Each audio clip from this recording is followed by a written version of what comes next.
I think we are all set up, all good to go.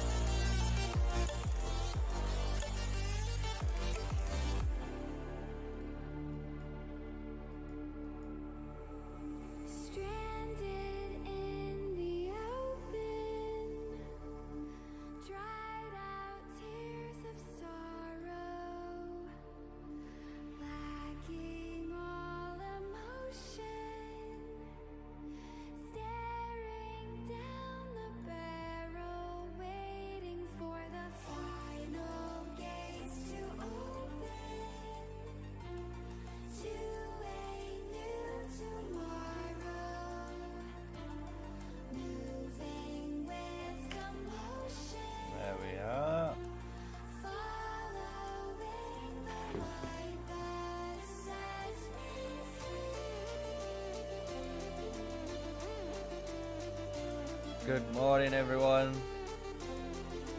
Hope you are all good. We are just quickly on the main before we switch over to the main event.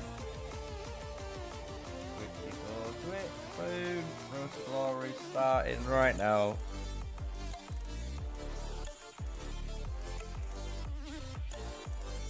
Hope you all having a great Monday morning.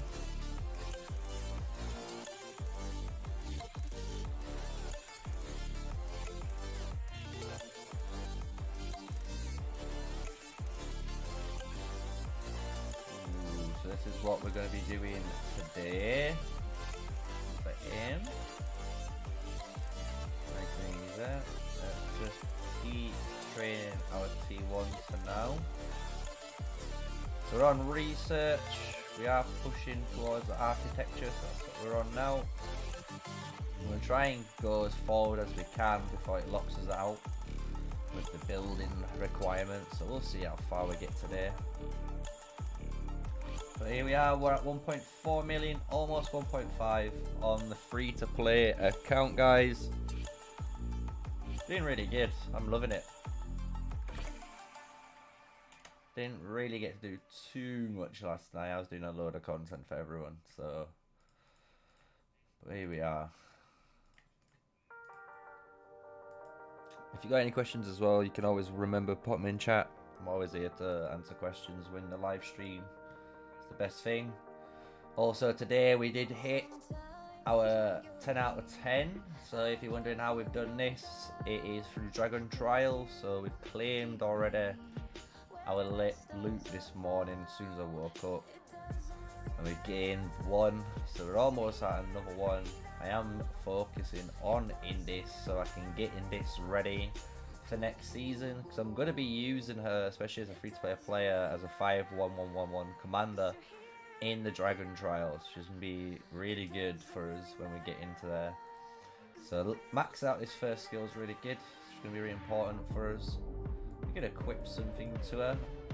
So if you guys are wondering how to inflate your power, always make sure your commanders have got something equipped to them. So like Halloween hasn't right now. So let's equip something to Halloween. There we go, we're almost getting a bunch of power. So in an early game, when you're doing that Road to Glory fear event and you're trying to hit the 1.5 million, remember, try and keep your heroes as leveled as you can and keep them equipped with an artifact. Really good tip. So you're going to be able to watch me do my daily routine. You guys have been asking for it always in the comments. So here we are. You're going to see it all today. So I'm literally not hiding anything. I normally do live stream my game in the NXN Alliance. So if you are part of the NXN Alliance in 765, join the Discord. We are normally always in there as a big group during events, during, you know, big behemoths, wars, fight events, you name it. Even when we're just chilling, we're all there. So that's where we normally are, and a lot of people, like I say, have been watching me grow. It's been really fun. So how you doing, Trix?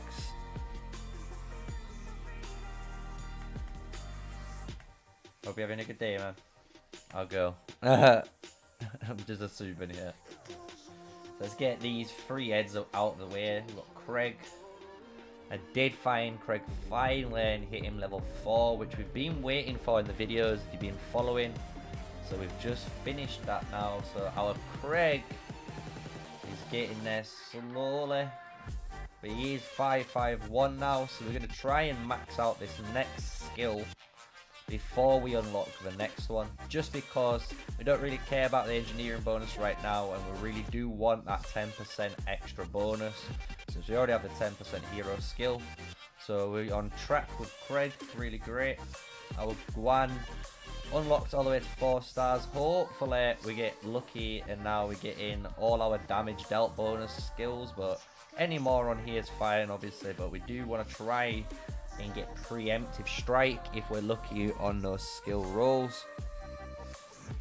But yeah, we're in Kingdom 65 right now, server 65. I think this is maybe the 14th day, quote me if I'm wrong. The best thing to do if you really want to know, go to episode 1 when you're watching literally the first day, and you can see in the top right corner here is the date.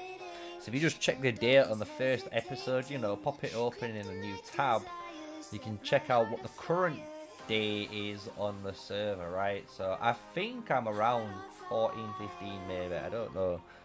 So it'd be good for someone maybe in chat to update. Be really good. And then we can obviously on the next few episodes on the Road to Glory series, we're going to be able to push out an accurate timeline, right, so people know. So just to let you guys know as well, we have finished, which will be in the next video. We did finish all the tier 3 now, so major big grind for us was the tier 3. So you're pushing the tier 3 as fast as you can, and the way to do that is obviously upgrading to City Hall 16. You can see all these buildings are generally low unless they're required from an event, but even these are low. Still, this one's level 1.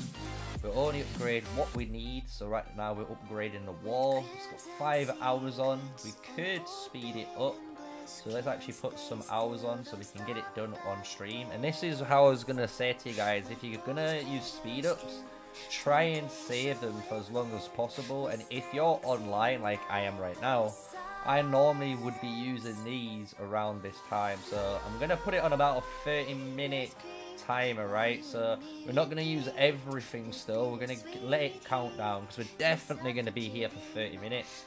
So in 30 minutes, that's going to pop. And it's going to allow us to actually upgrade our Sacred Hall.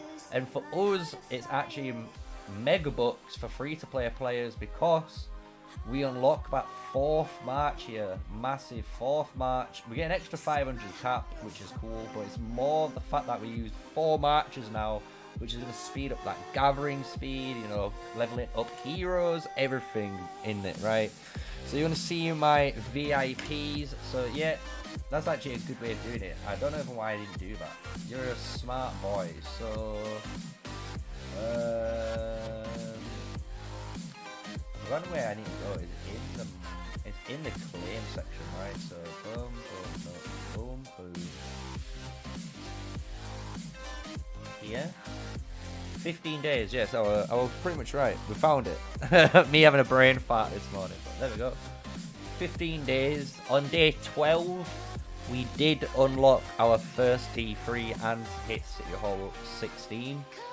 And I was obviously working, right? So if you're strictly playing and you're able to play a lot more hours, you're going to be able to hit it in probably 10 days either. You know, 10, 11, 12 days. Nice number for T3 unlock for the free-to-play player, right? So today we've actually been able to buy out our CP and the gold. That's why we're on such a low gold count today, but we're going to be able to increase that in a moment anyway. But right now, what the events are for us guys is we have Passion for Rations. So we're going to be doing some solo forts just to get 10 of these complete. And as soon as we get 10, we're going to be killing some barbs. And then we also have this event, which is again killing patrols or barbarians if you're from Rise of Kingdoms. So we're going to be doing that. And by doing at least these two together, Passion for Rations is going to give us some beautiful goodies. We've already got one key here. We're going to be hopefully getting the second key today. And then afterwards, I'm actually going to be buying these stars if we're able to. And then we might get the epic hero tokens after. We're okay on the stars, but if we have loads of excess stuff, we will be getting these stars as well, right? Just to let you guys know. And the beauty of it as well, we have Divine Depository on for another day and 13 hours. We've got full CP, and if we look, we've got a bunch of CP stacked. So today, once we've done those forts, we're going to be doing some amazing pushing on those heroes. So we're going to be just looking for some forts. One right here, nice and easy. Go into a rally, and we're going to be solo rallying these, and this is again how I've been able to get more speed ups maybe compared to you guys, because when these events are on, what we do in this alliance is solo rally. So what we do, we type in chat solo rally, and then just please one join.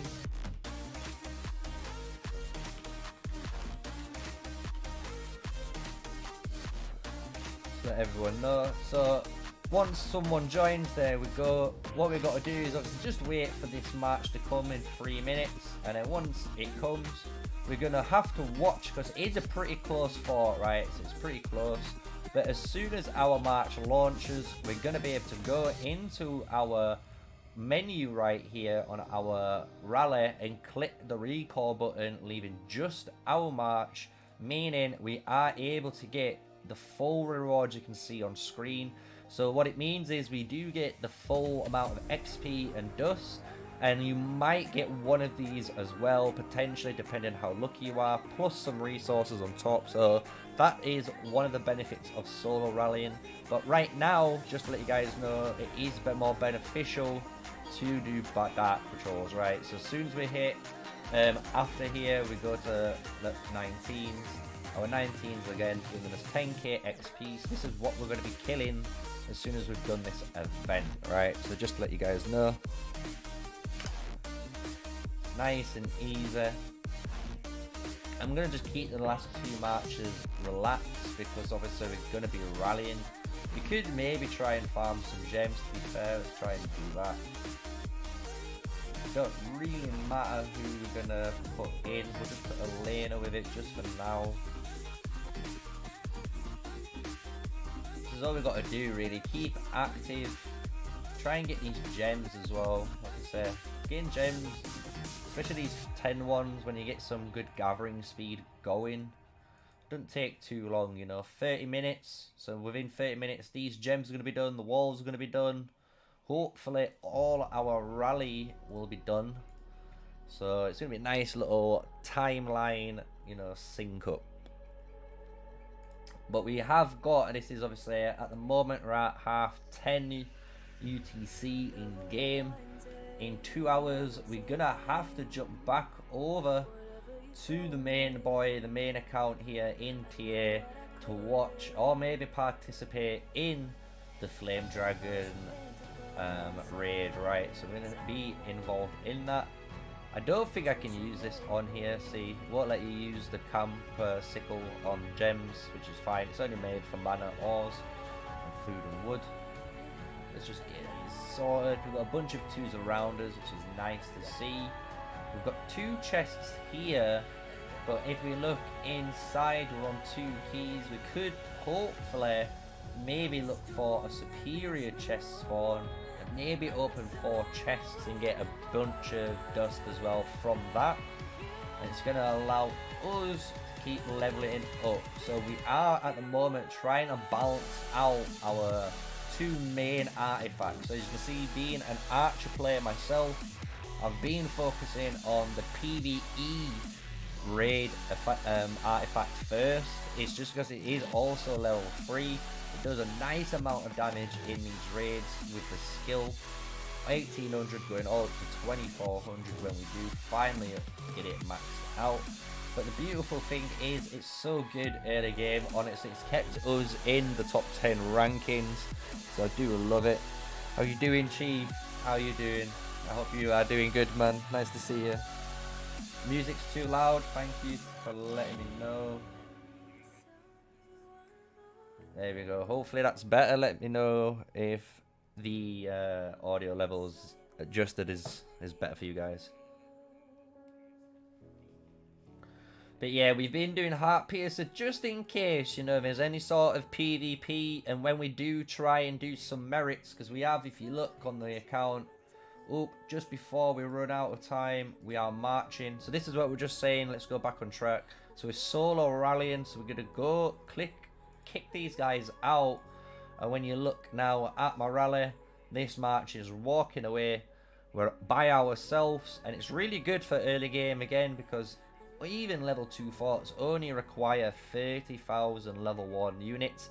And this is in season 1, guys. So if anyone's new to the game, I'm going to give you guys big tips and big tutorial lessons right now. So season 1, which we are in right now, is almost like the tutorial island. So everything in here is a bit more dumbed down. So you'll notice that the max troop capacity is around 150,000, right? And also another thing, just to showcase how easy these guys are, look, nice and easy, so you're not missing out. And also another big thing in this is when we go to our legendaries. Our legendaries go to 4 stars in this. But when we go to season 2 or season 2 plus, we have access to level 6-star legendaries, and the 6 stars and the troop capacity both increase. So your troop cap goes all the way up to 250,000, meaning everything you're fighting right now is a lot easier than it's going to be. So you need to try and capitalize as much as you can in this early game. As you can see, we are in a super active alliance. We're always playing. I wonder how many members we've got online right now. 16, early morning. And soon as we get, I think about maybe 2-3 o'clock, it's going to jump up to 40 members.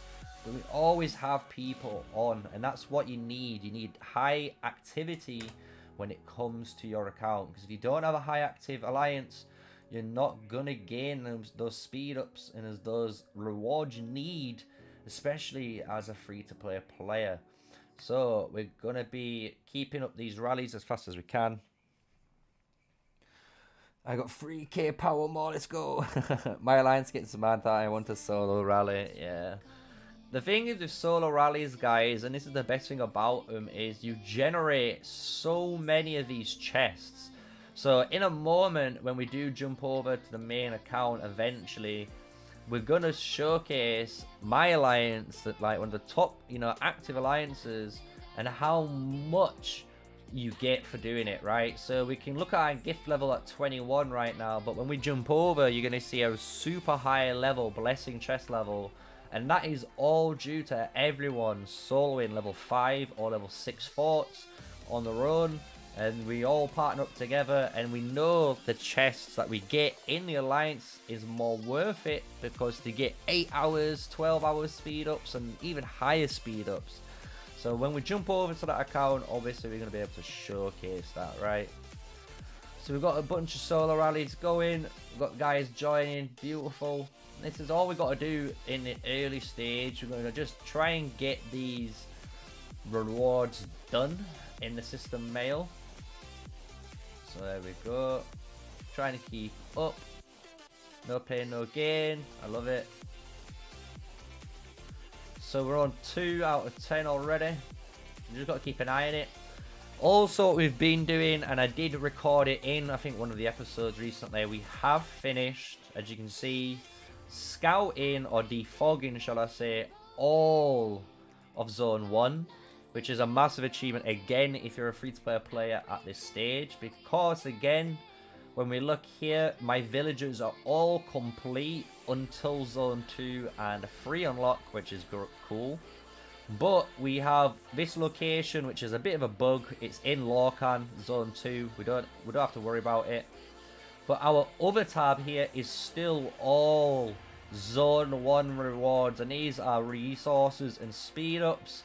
We've got a treasure map here that we can do, so let's do this live on stream.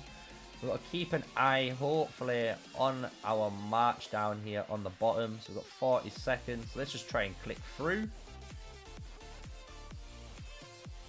Yeah, the Alliance doesn't like rewards, dude. Once they maybe watch a few more of my videos, or maybe if they're in your Alliance watching this live stream right now, when we jump over to the main account, maybe they might switch their tune and see a super high gift level chest and realize, okay, maybe we do need to solo rally. It is the way. But right now, early game, just to let you know, early game, it is better to do your patrols compared to your rallies right now, just until we get maybe to level 3 or 4. So I think this one is around here somewhere, so we gotta find it.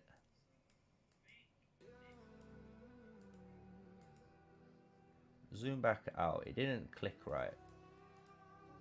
Go there. We don't want to go into there. It's just above. Okay. We're gonna find it. Okay, hold on. Before we find it and lose track of time, let's click O. Let's go to the rally. Okay, we've got 1 minute. We can do the rally, then we'll find the treasure. We'll get some free keys, get some free speed ups. But this event, the Divine Depository one, guys, is a really good event if you really want resources, right? And we're gonna want resources right now for our City Hall 16. So that's what we're gonna be aiming for. So let's go down. But you can see already, guys, look, all the solo rallies are online now. Soon as people are online, people are flying these. I love it. But you only want to be doing these solo rallies again only if there's an event on early game, right? Early game, like there is right now, we have to kill some forts for the event. So solo rallying is good. But as soon as it is over, or when we've got the amount of rewards we need, shall I say. There we go, solo rally complete. As soon as we get those rewards from this Passions for Rations event, so we're on 2 out of 10. So as soon as it's 10 out of 10, we can stop doing this, and we're going to be going back to the patrols for now. And hopefully, maybe level 3, and I know level 4 are better, but level 3 maybe are going to be better forts to solo. We'll soon see again in the future. But right now, it is, obviously, we're in the early games. We got to obviously see things as they come, because on my main account, we've got different forts again. You got to remember, in Season 3 on my main, so we do get over 90,000 XP for killing level 5 and 6 forts, for example, right? So you can see why it makes sense in the higher or end game for Call of Dragons. So let's go and find this thing, right? So we need to go to Burning Lands. I know where it is, so let's zoom out. Zoom out. Let's go to the Burning Lands. It's here. Around here somewhere. There it is. So if you're looking for the Burning Lands treasure, guys, if you find this fragment right here, type in these coordinates on screen, write them down on your notepads right now, and this is where it's at. Click it, get a gold key, get some speed ups, get an artifact key. Beautiful. Nice bit of scouting for us. I started with League Order. You think I should spend Universals in Gwanwyn or Alwyn? So it's, in my opinion, it's always down to how you want to play. So if you have picked League of Order, obviously we have Waldea, right? And we do have someone like Valen and Atheist, and we obviously have Alwyn. Alwyn and Waldea is actually a really good combination as well for free-to-play players, especially if you're trying to be super cheap with it. You don't have to worry about investments. These guys will get leveled up if you focus on them, similar to like how I've focused on Craig, right? If you want to play, you know, with mages more, then definitely I would say you could go for that. But in the game, you do tend to need some sort of archer march. So having at least a 5-1, you know, like 5-5 or, you know, 5-1-1 unlocked Gwanwyn ready to level up into these two skills in the bottom section would be beneficial for you, because Gwanwyn does do a ton of damage on the Dragon Trials. So that's how we've been able to hit 50 with all our tier 1 and tier 2. We're still converting our tier 3 to push, but we might try that on stream today to see how well we do. So let's finish off these rallies. We need to get them out of the way because they are time consuming.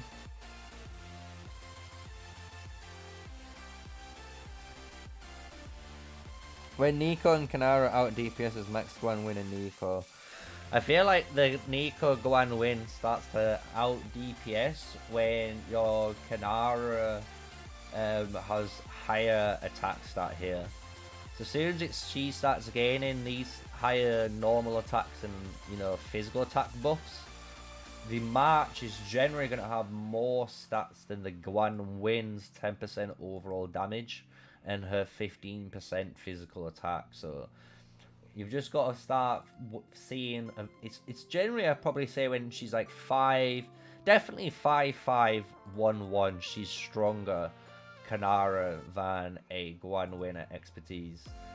But we'll have to double test it on this account, because on the free-to-play account I can test it beautifully with all the tech being as basic as it can be, you know, without spending. Everyone will be able to see, you know, how raw damage this awakening skill is, because this does do a ton of damage, especially when you're giving it a 10% damage increase. So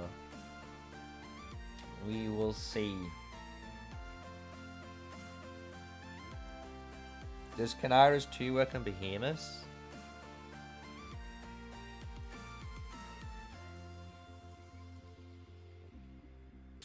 Yes, so when she's in the field, Kanara gains 20% normal attack damage. So the field counts as similar to if you've played Rise of Kingdoms, like with Trajan, I believe. Trajan has when he's in the field. So that means when you're out in this open area, you have the buff online. So when you're in a Behemoth raid like this, you're still in the open field, you gain the 20% extra damage. That's why in my main account, you're gonna see the top DPS players when they are rocking Kanara and Nico doing some absurd damage. Okay, so we're gonna see all of that in the future, so don't you worry.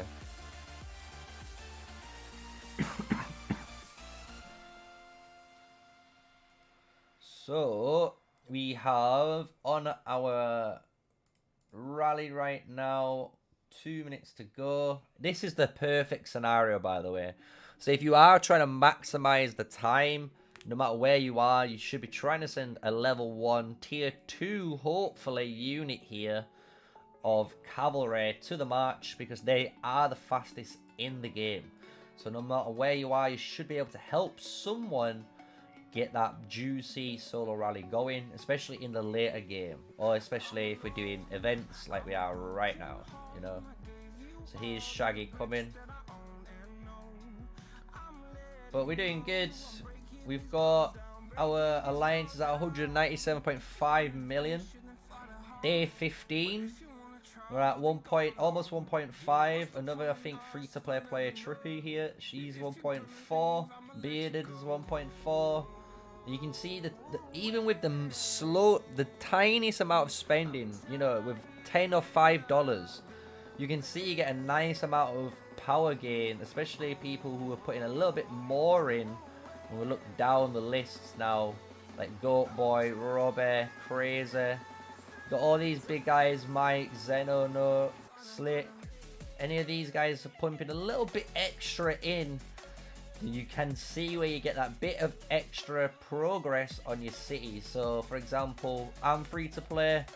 We've got Brutality here, who's spent, I think, a tiny little bit on his heroes. So he's got a higher amount of power than me because he's got a stronger hero selection, right? Because we still have a bunch of heroes not unlocked yet, so we're going to be looking forward to them, so don't you worry. I'm spending all my Dragon Glass on Guan Win tokens, that's fine. The thing is, you can do both ways, and I think it's fine. So with Dragon Trial spending, this is the way you can look at the store right now. You've got 2 options. So if your token here is Waldia or Guanwin, you can be spending all of your tokens into here to expertise that hero as fast as possible. Why? The reason is when you do expertise that hero, is you're gonna be able to. Oh, just before we forget, we need to be good. Let's solo roll it. Boom, boom, boom, boom. So yeah, as we were saying, when you're awakening a hero, you're gonna be able to now go on the scrap area, and you're gonna be able to scrap these tokens. And by scrapping them, you can actually be buying some legendary medals that you're going to be needing for your heroes, as well as more epic tokens. So if you're trying to actually go all in and max out all of those epic heroes as fast as possible, you could definitely be focusing the Dragon Glass store on your heroes, on the epic heroes, in order to get as much of the scrap as possible, to then maybe buy a load of gold keys and a load of legendary medals that's going to benefit you in the long run, right? So that's one way you can be doing it, things. Or you could be doing what I'm doing, and all I'm doing is the exact same thing realistically, but I'm focusing on Indis. I'm trying to get Indis as to 5111 as soon as possible, because as soon as she's 51111 in season 2, when the season merge happens and the season reset does occur, we're gonna have a Goward with a Indis behind him that's gonna allow him to heal a bunch of more, as well as, which is more important when we go to the Dragon Trials in season 2, we apply a 20% damage debuff on these enemy units that we're targeting with our DPS marchers like Guanwin and Waldia, Valen, you know, your Nikos down here, Bakshi, when he comes in the gold chests in 3 days. So we'll see, you know. So that's both Dragon Trials, you know, chests or store, you know, guide, if you want to call it. That's what I would be focusing on. That's my opinion. Take it if you want. It's up to you. But that is from my experience playing since server 4 all the way through, you know, to this new free-to-play account for you guys, to show my experience compared to, you know, this main account right here. So we're gonna keep finding another rally now. Let's find a level 2 fort. Oh, there's one nearby. There is. Beautiful. So what we're going to try and do as well today, we're going to try and see if we can get Guanwin to 43. The reason is, if we hit 43, we finish our talent tree by putting it into Mark of War. So we have our talent build ready for those behemoth raids. Because I have made, and I've made this very clear in my guide so far, Guanwin's talent page is made for raids only. You're only going to be using this to slay behemoths or even patrols. It's really good for, it's all about doing the most amount of damage in the long term by stacking up as many buffs that you can hold throughout the fight. But when you look at Craig is my other archer that I've got access to, and I've used him in the marksman tree right here, building him pretty much the exact same way that I would be building a Nico. But then I will be going into the mobility tree. I'll be getting some march speed, getting some overall attack, getting more counter attack, because we don't like being hit when we're an archer march. And then I've got a tough choice to either get a bunch of attack as soon as we enter battle, meaning we're really good at the start of fights, but the longer we're in fights, the less damage we deal. Or when we go into a more, you know, trying to escape enemy backlines, we can use those resource tiles and buildings to gain a bunch of vigor and march speed to escape, right? But I'm probably going to be using preemptive preparations, but this might be something we might consider if we do get targeted in the open field, right? So it's a really cool talent choice for Craig right there. So we are healing our troops. We've got a load of troops on build right now as well. Our architecture, we can start hopefully speeding through. So we've got our helps. We've got 19 out of 19, which is what we're going to need. So let's go and see and just use what we've got. It's fine, 45 minutes. Let's bring this down to try and match these. So this is down to 3 minutes already. So we'll keep this on 40 minutes. So once this is complete, we're going to be able to start building CH17 on stream for you guys. You're going to see the power upgrade as well when it occurs. When we look at our artifacts as well now, you're going to notice we've got some dust. It's not a lot, but it's a decent amount. And this is just from doing the forts as well. Solo XP, like I say, you get a bunch of everything. Our server, again, Mr. Steph, we are in server 65 right now. Let's have a look. There's no way you can, like, undo your skills. There's a way of resetting them, but the way it works is it's a bit weird. So if we looked at here and we're going on and went to retrain, when you go to hero skill retrain, it randomly distributes all of those skills. So if you've got a 5-5-5-1, you know, hero, you could potentially be re-rolling it into a 1-5-5-5 hero. You don't know, right?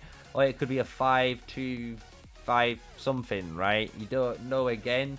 It gives you the choice to obviously confirm it if you want those choices, you know, or not once you hit the button. But what you should be doing, and this is what we've said so far on all the guides, and we've said it since the start of the channel, even my guy was level 37, he's still 1 star because we have not maxed out this skill. We're going to be chilling until we do, and as soon as he's maxed out at 5, we're going to be able to star him up into a nice 5-1-1 state, and he will gain a bunch of power for doing that, right? So you're going to get rewarded the longer you actually, I wouldn't say longer, the more patient you are with your account, especially in free-to-play. So you're in, yeah, you're in server 33 with Nefesto. I know what server you're in. Don't you worry.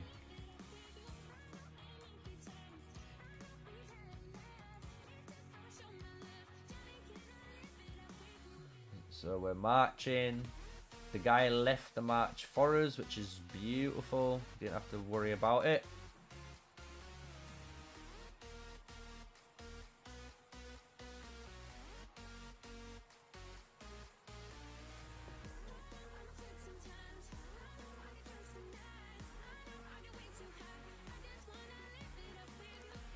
Any more questions in chat? Always let me know.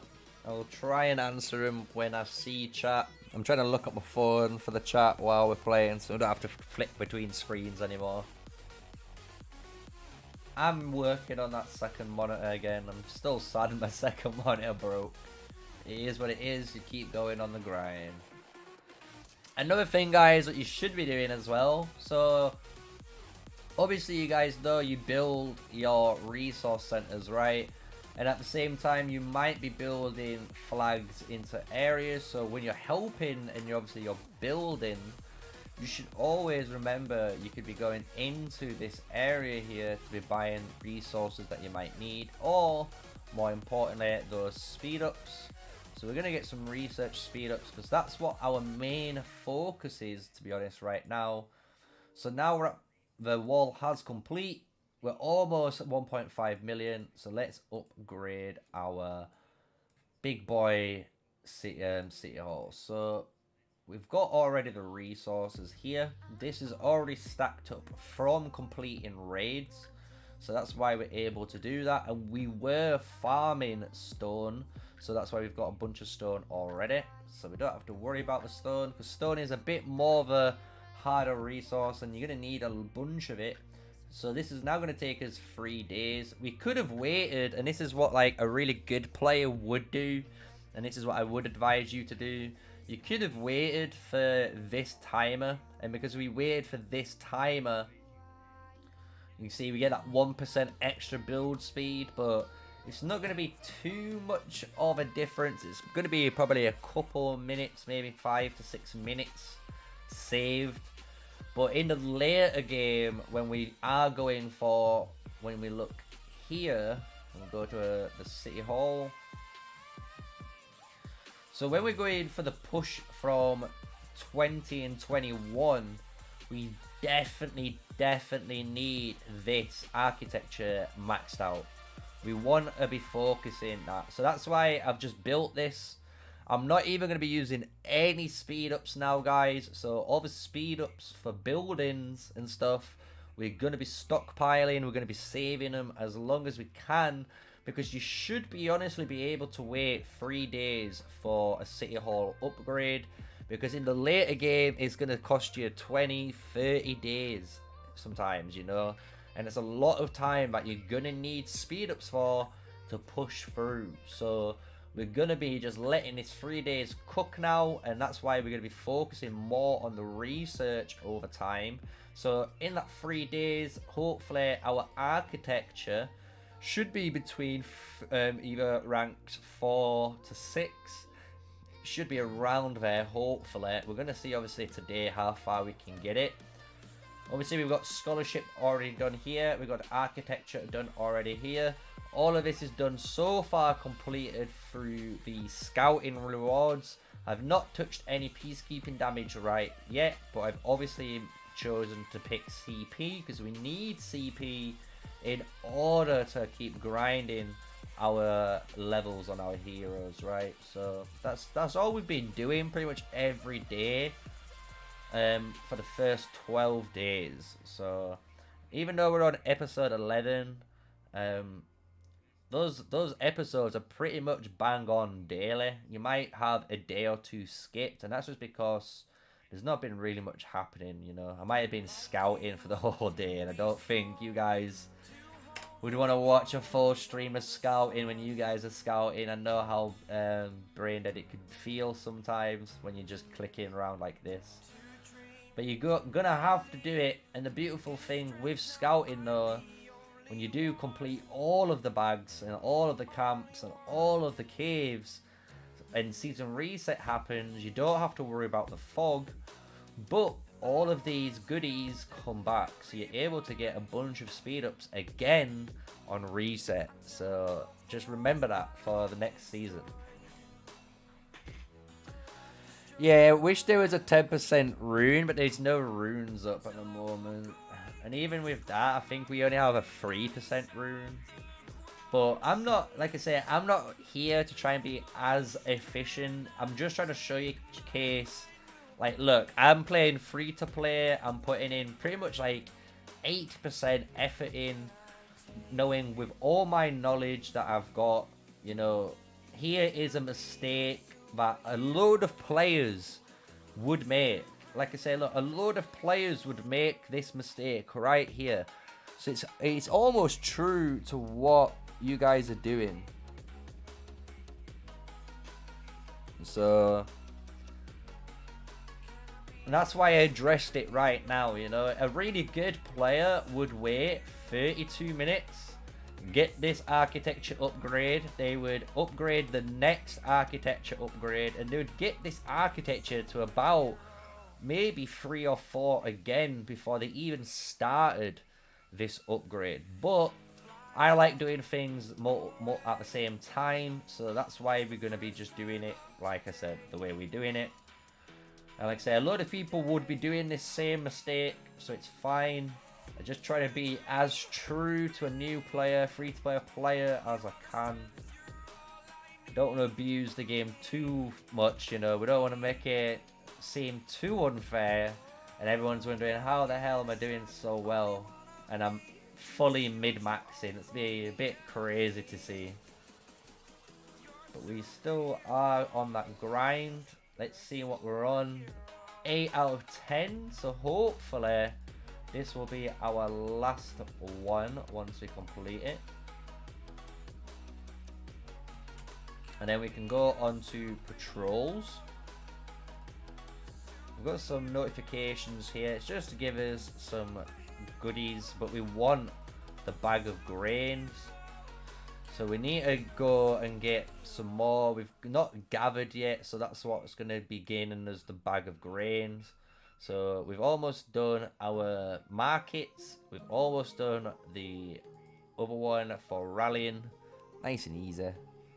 What do you think about server 33? I think it's fine. I'm not even lying. Having one super whale like Nephesto in there is probably better, because you're not all fighting for one, you know, thing. And especially if you're in his alliance, you know that you're gonna go all the way and get the Flame Dragon rewards. And if you've got even unions and you worked together with Nephesto, I bet you it would work really well, because if you're following almost a king, similar to Rise of Kingdom style, obviously you know if you follow the king and everyone follows the same orders, everyone works together, you're gonna work, it's gonna be better for when the merge happens, right?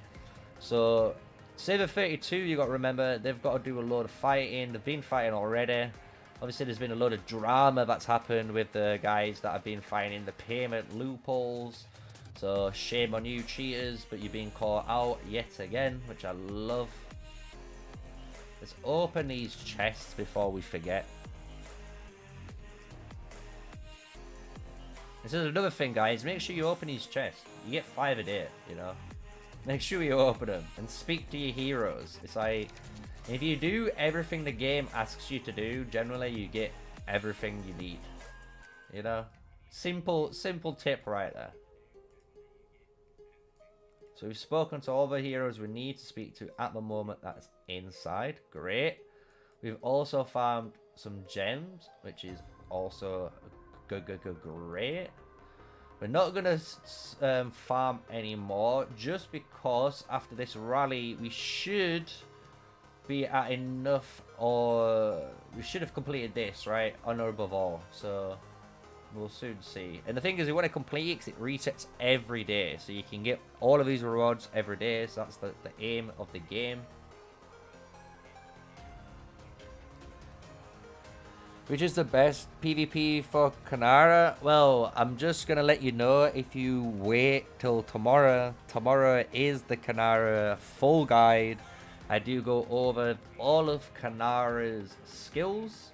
So we go over all of the skills. We go over all of these talent trees. We also go over her best pairings. I can go over it. I won't go over it really quickly on my main, but one thing to give you guys a good tip is whatever tree you do choose to go in, if you pick a secondary tree, you always pick the control tree for the secondary tree. Just to let you know, that is one of the best trees. Hint, hint. That tree is super good, especially with Kanara. So there's a few ways you can build her. That's what I love about the game. You can actually build her a few different ways. If you want to try and build her to be more of like a PvP stat stick, you can. Or do you want to build her more as a PvP like talent abuser? Because there's two different things you can be doing. You can abuse talents and you can be abusing stats, right? So a good example is right here, right? So here we're abusing stats as much as we can, stacking as much normal attack damage with our hero. We could be choosing Onslaught again to increase it even further, but I prefer just having extra damage factor here. I just feel like I don't know, the more I've played the build, the more I've liked Whirlwind, but someone might prove me wrong with numbers and show me that Invincible's the way, and if they do, I'd be going Invincible every time on the build. But when we're going in here, we're talking about maximizing DPS, right? But if you're wanting like stats, you could be getting stuff like this, which is giving you massive amount of attack. You're getting more skill damage here with rage generation, which amplifies these stats. Again, health, which is stats. you're getting more counter attack damage, which is stats. So you can choose to pick stat based talents, or you can be picking more like talents that are going to be used in conjunction together for like, let's look at Valen, right? Good example is Valen. So if you look at Valen, instead of looking at stats, we can look at stuff like Soul Siphon, which is a counter attack debuff, which is stealing rage. We can also gain rage whenever we take skill damage. We also can apply a debuff on a target that allows us to do more damage. We can also silence the target, which is a debuff. And when you look at Backstabber, this is the talent. So the talent says whenever you apply a debuff, you deal 2% more damage for 5 seconds on a 5-second timer. So the more chances we are able to apply a debuff onto a target, we're going to be able to abuse that talent. So that's what you can do. You can choose to build for talents, or you can be building for stats. So I hope that's a little bit of an in-depth, advanced guide to talent trees there. Yeah, Invincible does do a ton of damage. What will be the count of keys every time if I take the keys one by one? I've never... The thing is, I've done one by one and it feels a lot worse, but I don't know if that's just my head being paranoid or what. But it does feel like it's a lot worse if we... Oop, let's just kick these guys out. When you do it one by one, because when you click here, this is a guarantee. This is guaranteed. If you open one at a time, it doesn't guarantee you an epic or a legendary. So that's why it's best to always save 10, because the guarantee is like worded there. So you always are going to get one. That's why you should always save your keys. Question, I went League of Order starting faction. Would Kanara be better choice over Emery's going 5-1-1-1? Yes, if you're especially going League of Order. I play League of Order on my main. I like playing my Kanara at 5-1-1-1. I use her a lot more often than my Emery's, and my Emery's on my main is 5-2-1-1. But we'll get to see that later on, so don't you worry. What is the basis of when you think the best time is maybe switching factions? So for me, I'm going to be changing factions when I'm Spring Wardens, when I have the capability to field 2 marches. So when I get, for example, in my free-to-play account, my Nico and Kanara, and they're both at 5-1-1-1, it means I could run a Kanara plus a Craig combo, and then use the Wilderberg flying units as 1 march, and then I would use Nico and Guanwin as the 2nd march with the Wilderberg spearmen. So because then I have those marches, I would then, like I say, switch from Spring Wardens to Wilderberg, and it would value that change because I'm using the 5th unit, right? At the moment, Spring Wardens has Cavalry. So if you did want to play Cavalry, and you did want to use ranged Cavalry, because that's what we gain. Our Cavalry is ranged, really cool aspect. So you get ranged Cavalry and flying melee Cavalry. So depending on what you want, in the future, maybe when there's more heroes in the game, you could be running double Cavalry units by doing this, right? So that's another option for you guys. So that makes it clear. Pretty easy when you need to change factions. It's always down to when you have basically 4 commanders that you're able to pair up. So League of Order are really good again for mages, because you get the flying mages and the normal mages. So you're going to be able to field 4 mage marches straight away. So you can run Valen, Waldia, and Atheus and Alwyn if you really wanted to. Or something like Atheus and Fear if you're really lucky and you get a 5-1-1 fear. A 5-1-1-1 fear is really good behind a atheist that's maxed out when you finally awaken him as a free to play. So there's a load of options, guys. Honestly, a load of options.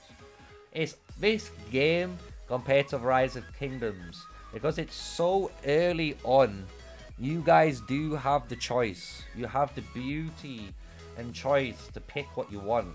Because again, because I'm an archer player, right? I'm a free-to-play archer player. If I fight any of you guys that are picking League of Order, I am going to destroy you. And the reason is again, when we go to the troop information tab, I have a unit advantage over mages. So I deal more damage to mages and I take less damage from mages. So in a 1v1, especially if I got a 2v2 scenario and I'm running 2 archers against 2 mages, yeah, you guys are going to hit me first, but you're going to take more damage straight away. And when I do get a hold of you, I'm going to kill you. So you can run different things. People talk about, you know, what's good, what's not. The best free-to-play decision is ranged combat. That's what the best advice is. If you want to go mages, go mage. If you want to go archers, go archers. But the premise is the ranged combat in the game is so free-to-play friendly and it's so fun. It's the way to go forward for you guys, right? And when we look at policies as well, let's look at where my policies are at. We are doing troop expansion now. We're trying to pump up the numbers ready, because we're going to start upgrading our other buildings soon when it starts to ask us for it. And when we do that, it's going to allow us to train our troops into the big caps, which is going to be nice. And when we do that, we're going to be going as well, daily free healing, daily free healing. Down here, we're going to be doing daily free healing, don't you worry. Just to let you guys know, nice and easy. So there we go. I think I've covered a load of stuff. Yeah, if you're an infantry player... Oh, how you doing, Echo? I've already just seen you. How you doing, man? Yeah, if you're an infantry player, Wilderberg, you could try and use... I started on my main account as Wilderberg, right? So we did start out with the Orc squad. You know, I'm not going to lie, I did come as well from a World of Warcraft background. So when it comes to Orcs and the feel of them and the theme and how the city looks, it reminds me of Orgrimmar.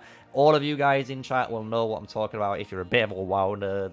So I'd pick them, you know, and the thing is, later on, you do get to change your faction. So it isn't end of the world if you pick Wilderberg, but if you're an infantry player still, I would probably still pick one of the other 2 races still, just because, again, if we look at the other 2 races right now, so let's go into the factions. If we're actually trying to mid-max, especially if you are an infantry guy, right? We have, obviously, the physical attack buff here and 10% destruction engineering. So this is really, really powerful for infantry players because of the 10% engineering, right? Infantry units have the highest base engineering points in the game. So no matter what unit you bring, if you brought infantry, you're almost doubling the amount of engineering score compared to the other 5 units in the game.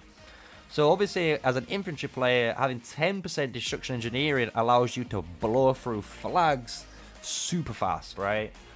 But the thing is, when we look at the other 2 areas, as an infantry player, you're going to get hit a lot. Everyone knows you're going to get hit a lot. And all the infantry units have the exact same ability, so we don't have to worry about any sort of race buff, right? So if we look, we all have the exact same buff of whenever infantry units lower health, we gain more physical defense. That's everyone runs the same. But we would rather have 3% more magic defense, because as we're running at people trying to get that rampage trigger, we're gonna want to soak as much damage as we can, right? So, and you know you're going to get targeted by mage players. So even this buff right here, if you started out as League of Order, is better for an infantry player. And even if we will go to Spring Wardens give infantry players 5% march speed. And you guys know, if you've come from a Rise of Kingdoms area, Rise of Kingdoms march speed on, I think it's Rome, was a really popular choice because of it, right? Having 5% march speed on your infantry allows you to get in and out of fights really effectively. And because you're an infantry player, you do take a load, and I mean a load more wounds, man. You are the front line. You are there to be the tank of the fight, you know? And because of that, it gives you 5% heal speed. So again, even then, Spring Wardens is a better starting faction for infantry. So Wilderberg feels like one of the factions that you transition into, right? So you always start out as one of these two, and later on, if you may be like an archer player, you might go into Wilderberg, or maybe for some other reasons, again, maybe you want that destruction engineering for your infantry, you might transition into Wilderberg. But for now, definitely Spring Wardens and the League of Order are still better as an infantry player to pick. Even though you're not getting an infantry starting hero, you can work on one, such as Garwood and Elena. Those two combos are so much stronger than a Bakar. So that's a really good thing for you to know if you're looking to be an infantry player and looking to be a tank. So I hope that answers your question. But yeah, Echo's right, guys. All the way, free healing, all the way. And like you say, you can go back. We've got free healing. And when we get here, free healing. We've not had to do any fighting on this server, so obviously we don't need as much free healing right now. So that's why we're going down the troop capacity. And we're going down more on the resource gathering route and the hero XP route, as you can see. Because we're trying to level up as much as we can. So that's kind of the beauty of policies. If you know what's happening in your server, if you know you're going to be expecting war in the next coming days, you can start buffing up all your policies for your healing then. So you don't have to rush it straight away. Just remember that. So let's go into the event. So the Passions of Rations event is now 10 out of 10. So now what we can do as a free-to-play player, because we've hit 1.5 million power. Congratulations to us guys on stream. We've done it nice and easy. 15 days free-to-play, T3 fully unlocked. Just saying, you guys can do it. If I can do it, you can do it. That's it. If I can do it, you guys can do it. So what we're going to do is going to start leveling up our heroes again. But we're going to change this up a little bit. We're going to put Chak-Char down. The reason is Chak-Char is surprisingly a really strong tank in the front line with Garwood. The reasoning is because we get a 15% counter-attack damage bonus and 15% rage accumulation bonus. So it allowed your Garwood in the back to almost act like a Richard I from Rise of Kingdoms. All of you boys know what I'm talking about. It's actually a really good free-to-play player match, so you're going to witness it right here today. Obviously, we need to change our artifact though to something different. So let's whack on Veteran's Diary. This gives us a bit more damage on, and we've got rank 19s. In 12 hours, we get our rank 20s. So let's go forward. We're going to use our tank to target them first, so they get the aggro. And as soon as they get an aggro, we're going to be able to nuke it down with our two artifacts right here. Nice and quick.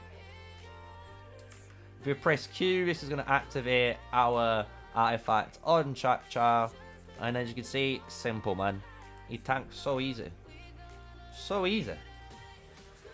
So let's move forward. And when we do our Dragon Trials later, guys, again, when we do this as a free-to-play player, you're going to see the exact same setup. We might change the Wild Deer around. We might experiment, you know. We might try Waldir with Elena, see if that's a little bit stronger and gives him a little bit more sustain, because obviously our Valen being free to play is at 2-0, and the way we've done this, we unlocked him and we got that trust level straight away to trust level 4 to get that extra 10 heads again to get skill 2 straight away. Nice and easy levels upgrade, right? So there we go, we can see Chak-Char pumping up all the rage. And if we look at Chak-Char as well, guys, just to showcase, we are running the gathering talent tree here because he is a gatherer. We're not running anything special here. This is just showcasing the power of his skill 1. And the cool thing is with his skill 3 is you do get I think it's 7% defense bonus. So that is a nice little bit of tanking, you know, stats when you're trying to pair it with your Garwood to get your Garwood leveled up, as well as your Chak-Char so he can farm, as well as putting a deputy behind him when it comes to those farming XP methods, right? So we've got Earth's Grace here, we've got Earth's Grace here, we're going to be taking Earth's Grace here too for all the XP that we can gain. Here is Gathering Speed, which we're going to be taking as well. So it's straight down the right side for me. And then we take Windfall when we get our Gathering Talent complete. Let's see. So our season end. Let's have a look. So I believe our season end. We've got 56 days on the season pass. But then I believe it's probably an extra week. So maybe 7 days after we will have the full server finish. So we'll keep an eye out on that, right? So don't you worry. We're going to be following this account all the way through the full seasons, you know. So you're going to see exactly in season 1 what a free-to-play player can achieve all the way from start to finish. And in season 2... I might follow through and keep free-to-play going and see if we do a Road to Glory Season 2 and maybe try and go for Tier 5 for the first unlock. Or I might start spending as a low spender and showcasing again some more fun aspects of the game. Because you guys know you want to watch me open 200 keys. Don't you lie. I know in chat you want me to drop a gold chest. I hear you guys. I know you want me to press this button up here. I know you want to go to these great bundles and press this button right here. I know you want me to do it on stream. But I can't. We have discipline here. And this is what the series is all about.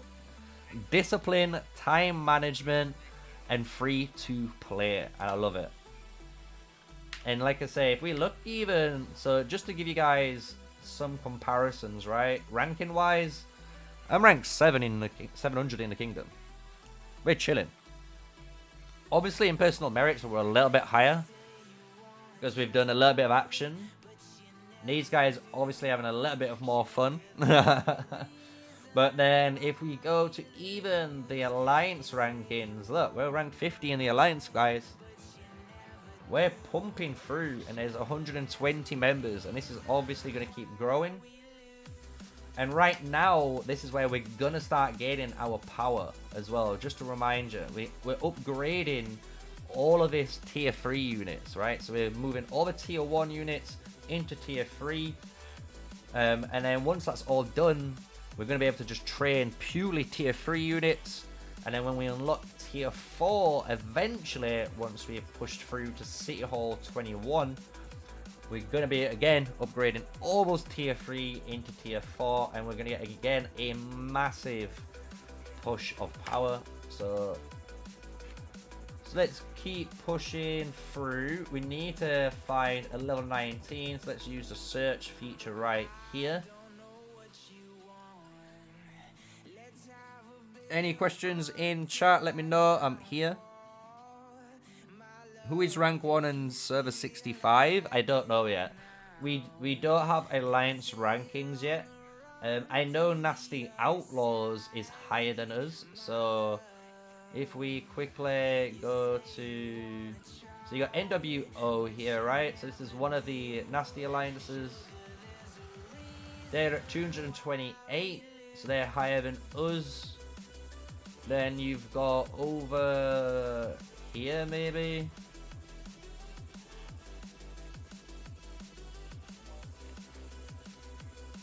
No, I'm trying to find NO65. If you see NO65, spot it in chat. There's LG65.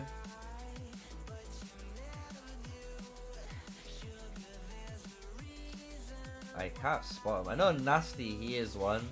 So we got Nasty Shadows. They're 183, so they're just below us. So the top 5 alliances are pretty close, within like 10-20 mil power of each other. Dam's over 200 mil power, there you go. Zoland. Alright, you're in Zoland. Let's go over. So here we go to Zoland. There we are, Zoland. Am I being blind? There's NL60. Oh, there you are. NO65. So this might be the current rank 1. And this is where who you got in. Got all the boys in here. So many peeps. This might be the rank 1. But again, we're gonna see that soon when it unlocks through the August Stone. So I don't really pay attention to it. That's the beauty of it. And that's what I think the game wants you to realize. In the early game, you want to be just working with the alliances that are in your region and work together. And once you do that, you're going to be pushing through and then maybe merge and, you know, do whatever you do. So let's push through. We're going to be using a load of our CP today, because we are going to be using the Divine Depository event. I'm going to set this as a new save. So if we save that and overwrite it, we keep this as a new load file now. So we can just press 1 down here and it allows us to summon all of those units. Also, if you're worried about keyboard shortcuts, you can press 1, 2 or 3, and that's going to, for me, this is my key bindings. I can press any of these. I can also press 2, and if I hold shift and 1, you'll notice now Guan Win has a little 1 here. And if we press Waldia, he has no icon. If I press shift and 1 again, now he has 1. So if I press my F1 key, I actually press both marches, right? So if I want to activate 1, I can activate 1. If I want to activate 2, I can press F1 and activate 2. So it lets me get full control of all my marches, especially if I want to control range marches together. Really good feature for the keyboard if you're using the PC client, for all you guys out there. So let's get some Dark Creatures kill 2. I want to try and balance it out here now, because they are dropping a decent amount of dust, these guys. For our artifacts that we're going to need as well to level up our Heart Piercer to level 30. Our whales left the Alliance because there's no PvP. Yeah, I know, there's been a lot of drama involved, but again, I'm not here for the drama. I'm here to play, enjoy the game, and play, you know, through the season. So it's up to them to sort it out. It's up to us to enjoy and have fun. And if they got those guys go rogue, you know, they go rogue. It is what it is. But it's their choice. Hopefully, you know, they listen to reason. But yeah, we're gonna try and get these boxes of blessings, guys. You'll see why when we get a bunch of them later on, and we pop them all open. We're getting closer and closer to the time for the Flame Dragon as well, so we need to empty the CP, switch accounts, move over to where the Dragon Raid is going to be, and then we can switch back over and continue killing some of these PvE content here.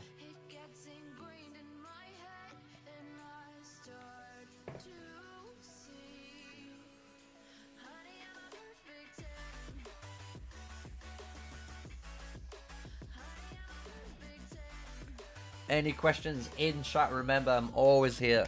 That's what the live streams are for, because you guys love the content. I know you do. but the live streams are here to give you guys live Q&As. Obviously you can see me doing my Lord's work. I practice what I preach. I don't just say, you know, random stuff online and then don't do it myself. I follow everything through. This is the reason we're at the power we're at so far. Pushing through, we've got a new reward claimed, so we've got a free token here, massive rune level 20 on the season pass, so that's nice. We've gained 2 of these keys as well for the dark chests, so we can open these dark chests later on, and we can try and get hopefully one of these legendaries. You know, we need the dust. Hopefully we might be able to find some superior chests too before. So let's go to the main account. Right, let's jump over to Super Server 1. This is the very first ever Super Server that's been in existence, guys. This is my account from Server 4. And you're going to see a little bit of a difference here. A bit of a power creep. Don't you worry about it. Nothing out of the ordinary. So we need to bring back our Keller now. Because Keller's got my necro.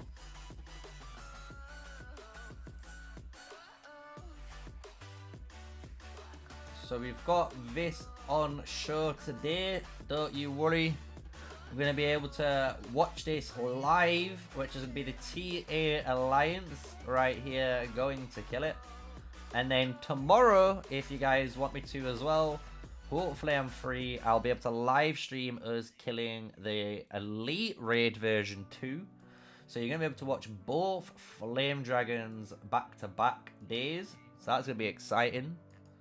I know later on today we've got some raids for the Giant. But I'm going to record that myself. I won't be live streaming that. It's going to be a little bit too late for me to live stream. But I will be recording it, so don't you worry. So, you were talking about Kanara earlier. Here's Kanara. As you can tell, I've been lax on this account. If we've been able to play, we're going to be obviously having 60 heroes. That's why I might be able to participate in the raid or not. We'll soon see. But my Nico is at 5434. This is his current talent page. Same as I was talking about on Craig. But we're going to be gaining this extra counter attack damage, and I'm going to be using Whirlwind for skill damage base for PvP combat. Later on, we will be trying to do also a cavalry only run for the Necro Giant raid, and that is going to be using Bakshi plus Husk. Hopefully that is going to be strong enough for us to do a bunch of damage and kill the Necro Giant, right? So that's what we're going to be doing too. At the moment, we're going to be rocking Guan Win. This is the Guan Win page I'm running so far. You can see we've finished a precision tree, and with my extra points, I've actually kept my 5 points and gone forward into Force of Will. And then I will be putting 5 points into Impressible and finishing in Suppression, finishing all 60 points in Precision to maximize the most amount of single damage we can apply to the Behemoth in one tree without wasting it, because those talents, guys, like I said, I'm just saying, anyone would rather mitigate 2% health than, you know, gaining any of this peacekeeping damage or even gaining a little bit of extra damage or rage gen. Even the extra healing, if you're really bad at the game and you take a little bit of damage, the healing is even fine. So these talents here are super strong. Same on this side. These talents on this side, super strong. So if you can put more in, I would advise it. I'd advise you guys to test. You know, I've been testing since server 4 and been able to test multiple talent pages. I've even used gems to test them out. We've done season resets and checked out different seasons each time so we can see the development of the game. So that is so far my experience. We've got our Keller back. Beautiful. So we're going to send them up here. We're going to switch Guan for necro. We're going to configure to put shadow blades on right now. 213,000 March. It's not bad. It's not 250k. You should be at 250k by now if you're on this server, if you've been playing it all the time. But as you guys know, we do play the Road to Glory series as well, and I can't balance both out just yet. We're trying to. We've got a bunch of goodies right here to claim, which is nice. And right now, on this account, all we're doing, if you're wondering, is stocking up. Because it takes us 74 days, as you can see, to go from City Hall 24 to 25 without any building runes. As well, if we were going to do it, we still need all of this resource. If we check into the account, we've got obviously our bunch of resource here. But we are lacking on that resource. We do need it, boys. We've had to use a bunch of it when we was going to upgrade all the tier 4 research, as well as when we did a big push of tier 4 units for the account. So we had at least 200,000 units, so we didn't need that.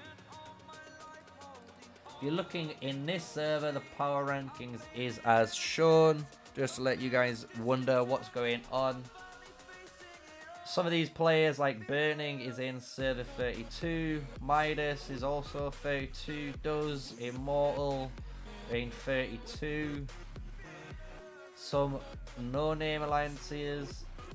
We've got Boogie, I believe, in 32. Mr. Meower and Aiden Bear again 32. But Baku is in 32. Hulkton is not. I know Hulkton is still playing on this server, hence why he's 41.5 million power. So really good grind by him so far, leveling up his account. So yeah, we've got this coming up soon, guys. You can see it's at 1300. So we're gonna go back now to the main account, because we're gonna just quickly set out some farming tiles. I'm going to level up our heroes on the free-to-play. Let's level up Hoss. We're going to use the Horn as well, because the Horn for me is maxed out, so I always summon a level 7 tile. Really good. There we go. So that's set up, ready for later. Let's go back to the Road to Glory account.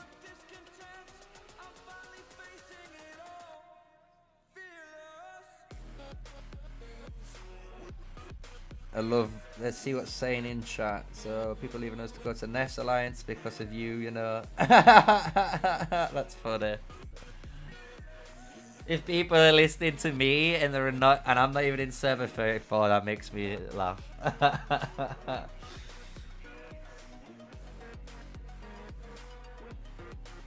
Yeah, we have loads of stuff here, all on show. So we finished our research. So we're going to go back to architecture. We need level 18, so we know we can't progress any more forward this way. So that's why we're going to focus on this one until it, again, it might say we need to go back. And then when we go back, we'll go back and upgrade those research techs. We are nice and easy powering up. We're transforming 500 troops at a time there. 250 troops training. Our mages is doing really good because we've had to go all the way to building 16, and that was in order for us to get this building going, right? So we're gonna get our mages tier 3 fully converted first in that regards. So let's go back out and let's carry on with the event that's on at the moment, because you can see I am lacking on the mages. We don't have many mages right now, but it's fine. It's fine. So let's go in. Let's kill these. Boom, stun, double stun. Let's just try and nuke these things out as fast as possible. so our guys don't take as much damage. The reason they are taking damage right here, guys, is because that cavalry unit was a ranged cav unit, so they was able to hit our units before my infantry unit was able to take aggro, right? So we're going to be using our CP today, like I said earlier in the stream, so we're not going to go fully capped out. It's another good little mini tip there. We've got another 19 right here. So we're going to bring our marchers on screen, move across, click, hopefully to kill the 19 first with our tank, and then you'll see these two guys won't get any aggro, they won't take any damage either, which is really good.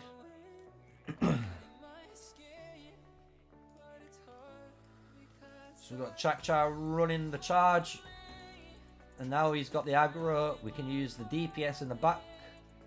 And because our front line is now got full aggro and you can see him taking the damage, these guys are taking no damage. So let's press Q or even click onto the artifact and we're going to do a bunch of more normal attack damage here. 700 now compared to 580. So a nice little burst of damage there for us. We've got our bomb flinger, so we're going to bomb flinger it again. And this is the beauty of these PvE artifacts, guys. So I'm going to run down the difference between artifacts soon, just so you guys understand there is a difference between artifacts, which ones you should be prioritizing and which ones you shouldn't.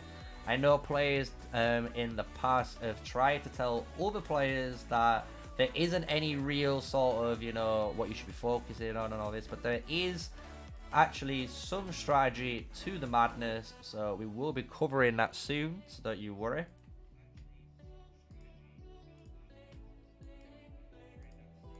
So let's pop our levels in. We're leveling up. Our Guanwin's nearly there, so let's pop her.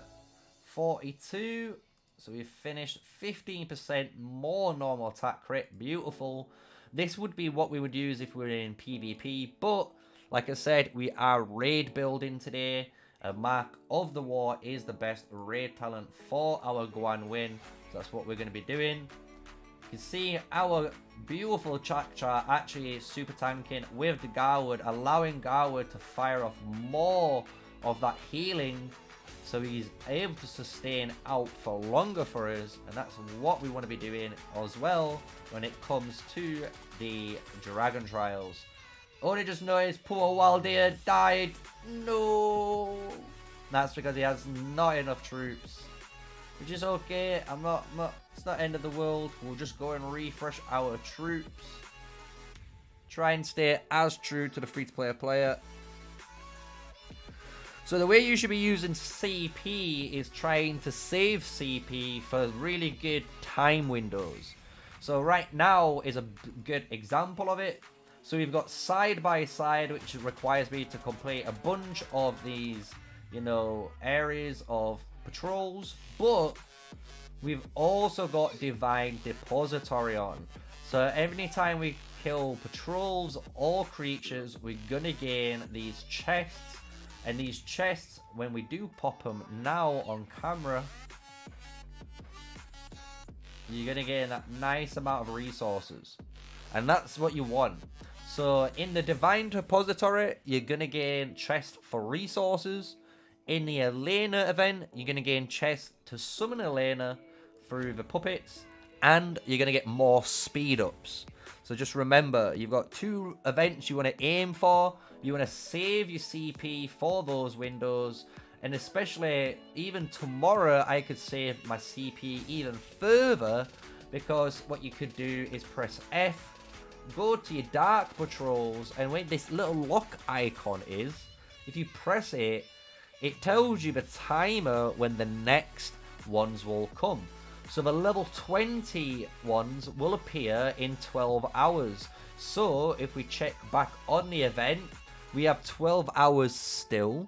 So we could save all our CP for the level 20 patrols and go even harder and get even more XP with the Divine Depository event and this side-by-side event, right? So we're working together to try and do 2 or 3 tasks all in one go. And that's what you want to be doing as a free-to-play player. You want to be managing all these events to do in one go, so you're maximizing your time in the game.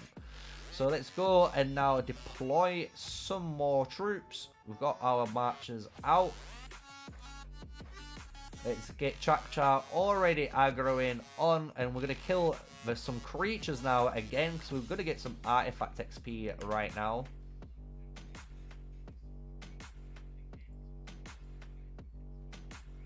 So this right here you're seeing is something that happens in the game. And the way this works is threat. So threat is a mechanic in the game that you see behemoths have.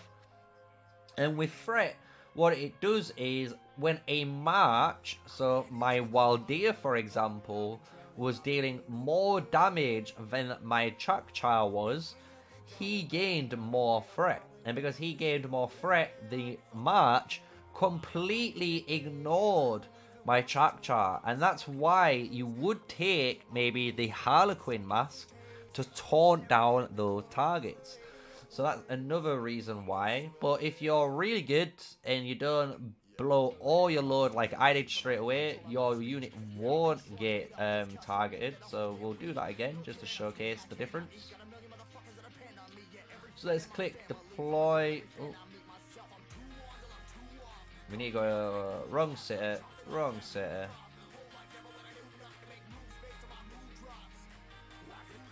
Can we use our CP in Strongest Load? Yeah, of course. If you're wanting to compete in Strongest Load, you should obviously use it.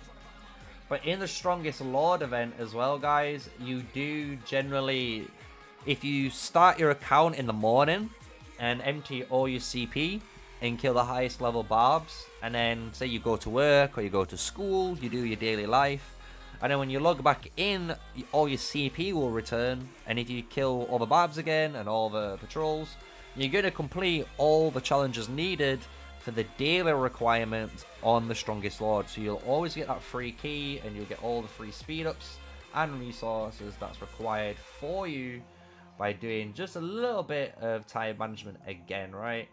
So let's deploy some units. We'll try Elena here, right? So Elena is 531. So maybe that might allow my Waldia to level up a little bit easier and safer. Because to be honest, the Valen is level 31, but we don't really need to be focusing on him too much right now, because he's not really been that lucky, as you can tell, and he's not had those skill upgrades. So when we look at someone else like Atheus, Atheus is 4-0, and he's almost maxed out. So as soon as he maxes out, I could be using him with the Waldia, for example.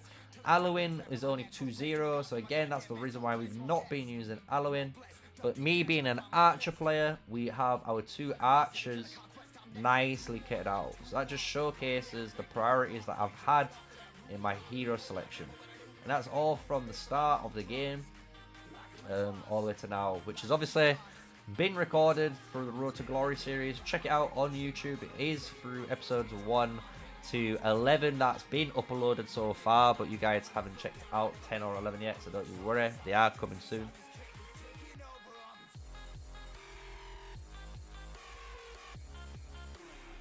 Clueless says there's a shout out to Lex because Lex is watching or something, so there you are.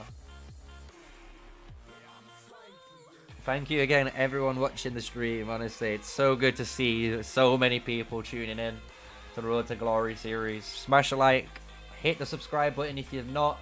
I'm here every day. I do give you guys all the guides in the game. That is events, heroes, behemoths. I shoutcast as well, open field commentary for hopefully a living in the future. That's what I'm going for.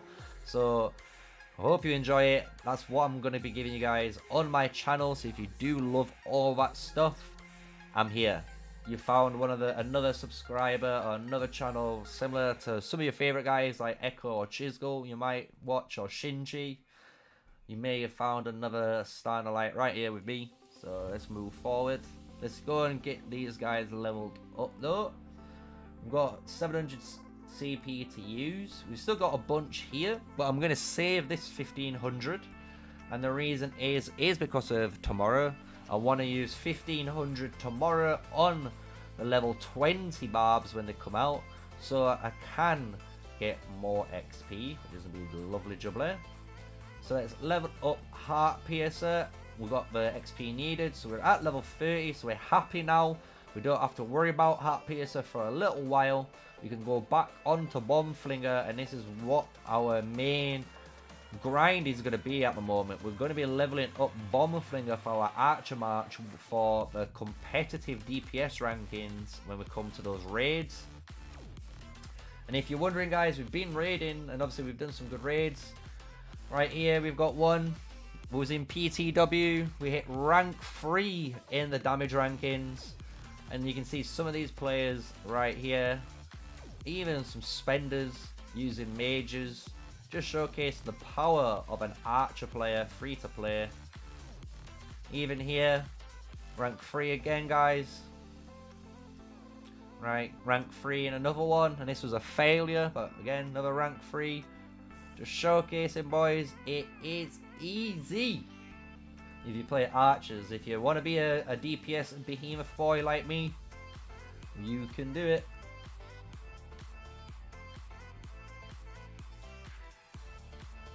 Let's kill this thing, get it out of our way.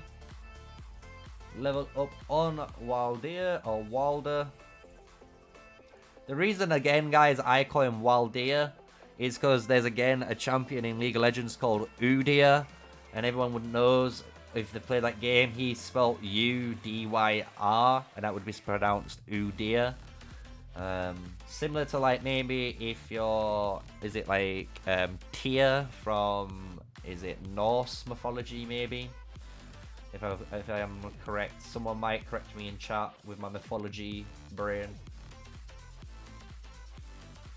So there we are. Let's move. Let's reposition these guys just down here because we're going to kill this artifact stone troll next. And then we're going to move and probably refresh the troops and kill those 19s there. So there we go. Boom. Now, hopefully, this Cha-Cha, you'll see, will maintain aggro. These guys are going to stay here taking no damage. So there we go. There's the skill 1. There's the skill 1 from the archer unit. And my archer is slowly gaining the aggro. And as you can see here, the infantry tried to intercept it, but it couldn't gain the threat back. And that's again because my archer unit is doing just too much damage right now. Maybe if we had more infantry units, because again, if we look at our troop counts, we do have like 50,000 T2/3 archers compared to the 20,000 mages and the 30,000 infantry. So you can tell the priorities right here. You have an account in my kingdom. Nice to see. I love to see. Cool to see about the same power and level as Spot Hero wise. That's good. That's what I mean. If you're free to play and you're active and you're around similar power, you know, you could be 200,000, you know, 200,000 plus minus, 300,000 plus minus, and you're good. I think anyone right now above 1 million is doing a good job. If you've never played the game, you've never watched any guides or anything, 1 million is a really good thing to be at for a free-to-play player because it's your first rodeo, you know? You gotta learn something. You're gonna make mistakes, everyone does. But you only can learn from your mistakes, guys, and you gotta keep being hungry to learn and keep progressing your account. And that's how we level in this game, you know? And that's how we get to the best players compared to the weak players. Should you get Madeline before VIP 8? That's a tough decision. If you're choosing to be an infantry player, that could be a really good call. But for me, I am personally going for VIP 8 first. So you can see my VIP level is going up. So if we do try and round it out, because we like to have full numbers on this channel. So there we are. We need 12,000 gems and we're good. We've already done 5,000 worth of gems, guys, in a few days. So, and that's from doing some events, some raids, and obviously we've got some more raids coming soon. So we're going to get a bunch more gems for that. So let's stay tuned for that. Hitting VIP 8 is going to be a massive milestone. I hope you guys realize that. So for the milestones, if you're looking for it, Tier 3 is your first big milestone. Because obviously you need City Hall 16 and Tier 3, boom, you're good to go. Once you've hit that milestone and you've unlocked all your T3, your next milestone is to slowly but surely climb to City Hall 21. As soon as we get that City Hall 21, we're going to be then do the research side. We're going to hit Tier 4, and then we will be obviously going through the same progress, upgrading Tier 3 into Tier 4. But we've got our VIP here. So as soon as we hit VIP 8, it's going to be massive. And the reason is we're going to be able to actually start leveling our heroes faster than the other free-to-play players. And that is what I'm aiming for. My goal as a free-to-play player is to try and benefit from as many mechanics as I can as soon as possible. So if I can get VIP 8 faster than someone, I'm going to be doing that, right? So let's go and kill these units. If they start walking forward, I will stun them with the artifacts this time. We're going to try and keep these guys nice and healthy.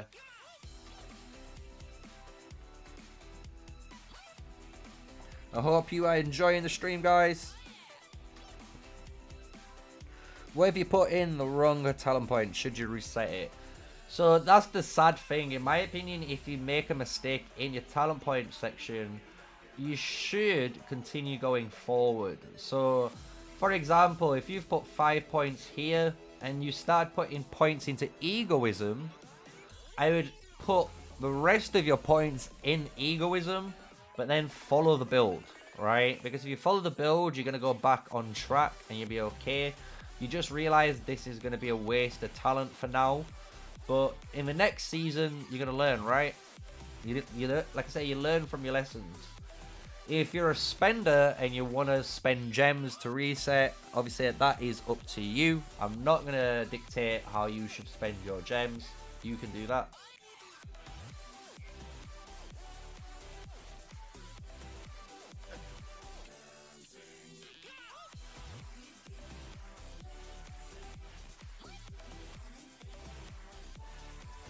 Just taking a drink. We need a drink. There we go. Let's kill this artifact boy now. I'm going to start focusing towards bomb flinger again.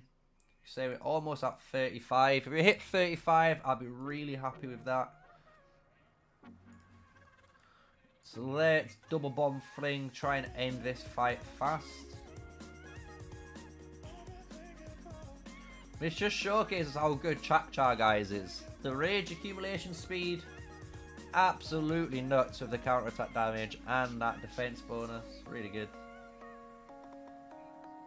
Especially for free to play. Again, can never go wrong. So let's go back and refresh Chak-Char now. Our other two matches are still healthy. We don't need to refresh them. I am in the Nasty Alliance, if you're wondering. I am in the Nasty by Nature. We're in Navula. So this is our region we're in. I don't know what zone 2 we're going into, so obviously when that happens, it'll be really fun. So we've got more raids to deal with when we hit into there. Some extra hydras and all sorts, so we've got another 70s tokens to claim. Nice. Let's deploy, create legions. So they're trying to summon Elena now, because Elena is a really good unit. So let's put Elena with Garwood. So we're going to showcase now the difference between this match. You guys were wondering, why have I not been using Elena? Why am I using Chak-Char? Just to showcase, just for you guys, you know, free to play, you can be using blue heroes. These heroes are good. We need to finish leveling them up. which is right there. So let's promote him up. We're going to grow a bit of power again right now.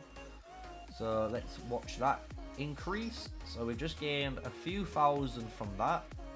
And now when we upgrade here, we're going to gain another few thousand. Nicely done. We've got 11 heads to go. Nice and easy. Keller already done. Ordo is the next blue commander forward. And we come back out. We've grown a nice bit of power. So let's find again a 19. So this is the power now of Elena, guys. I'm going to show you how good Elena is. We're going to taunt as well these units. So it's intercepted. We've torn in through our Elena unit. Our Elena unit taking the pretty much negative damage now. This thing getting absolutely rinsed. We've got the shield. We get the heal from Garwood. And you can see the amount of shielding and healing this match provides for a free-to-play player as a frontline tank is immaculate. It's so good. So good. And that's why in the early game, guys, Elena is really good to be doing, especially if you want to be doing some sort of rallying. You know, if you want to rally like this guy's doing, you should be doing it on Elena's. And if you're not rallying, you should be killing some patrols like we're doing right here. So let's heal our mages. We've got enough CP now to go into negative, right? So we're hopefully going to attack something, go into negative CP, which is great. And then maybe we can ping and find some dark chests to do somewhere that's maybe not elites. Let's see if we can find some superior chests. And then maximize the amount of dust and artifacts that we're going to be able to get on stream. So let's see. But we're at 42. Nicely leveling up. We're definitely going to hit 43 today on our Guan win. Especially when the CP grows back up later on. We've got 20 minutes. Say 20 minutes and then we'll switch back over to the main account. And then we're going to watch that Flame Dragon, guys. I know you guys are looking forward to the Flame Dragon. Don't you worry. Let's put Atheist here. Let's level up the boy. So let's check out our artifact again. So we've got 34. We need another 50,000 dust. So we're going to definitely do that. We're going to choose to actually kill a 19 lizard today. Let's kill this lizard. Because our heroes are nicely leveled. You can see we're almost at 60, guys. And we're not even at the good stuff yet.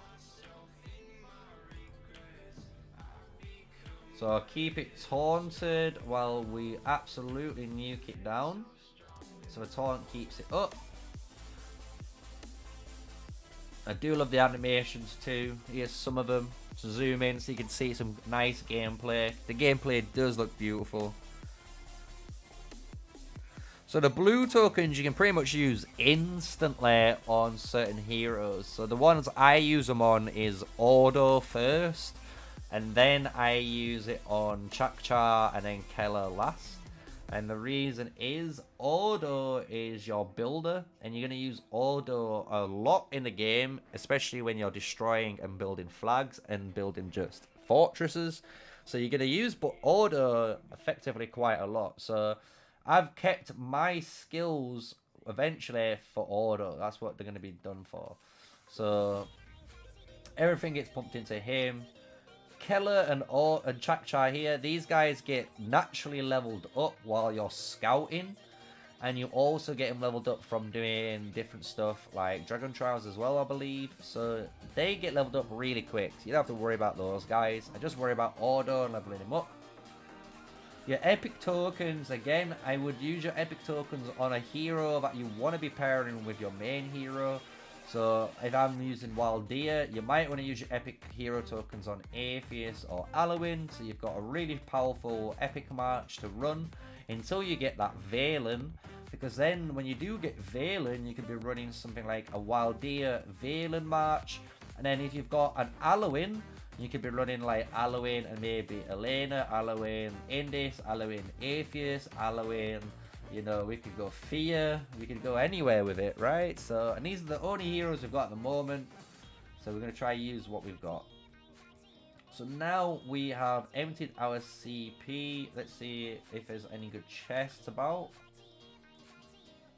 So we've got those chests. We've got a green one. We've got some green ones. I think that might be it. So we check back at these blue chests.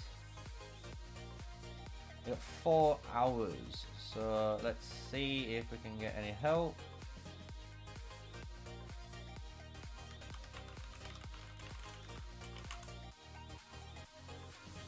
We'll just see if anyone can get any help, because it's the start of the week, which is good because it means the reset on the weeklies happened on the weekly quests. So if we look in the weekly, we need to do 10.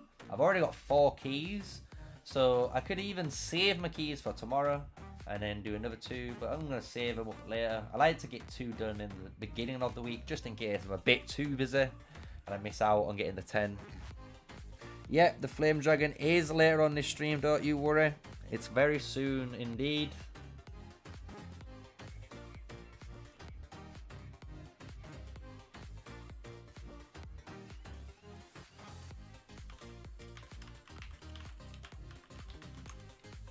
Yeah, we've got a Superior chest found instead, so we're going to go here. So let's deploy all our marches.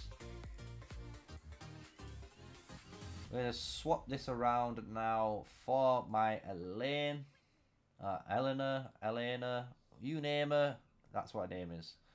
We're going to switch this as well for Atheus. I feel like I'm doing more damage with Atheus at the moment. Especially when we're trying to kill all of these guys at once. So we're going to bring all our marches here.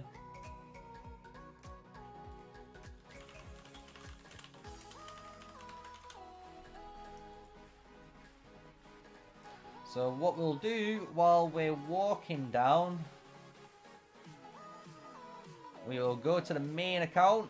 We'll check on the Flame Dragon for all you guys that are, you know, excited to see it. I'm going to see the Flame Dragon.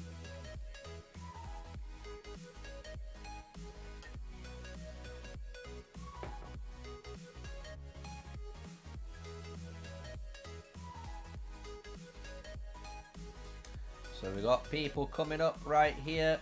We've got a 10% attack rune. So let's go and grab that bad boy. Then you can see some big marches here. 248k, 268,000 by burning.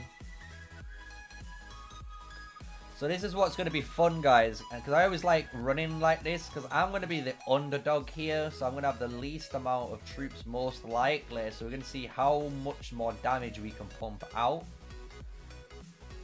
We've got more units here. I can't click on it though. We've got Black Gen. Got some more units here. 240,000. But this is what's going to be on show, guys. Big boy Flame Dragon. He's looking at you mean. Hope you guys are ready. So they're assembling already.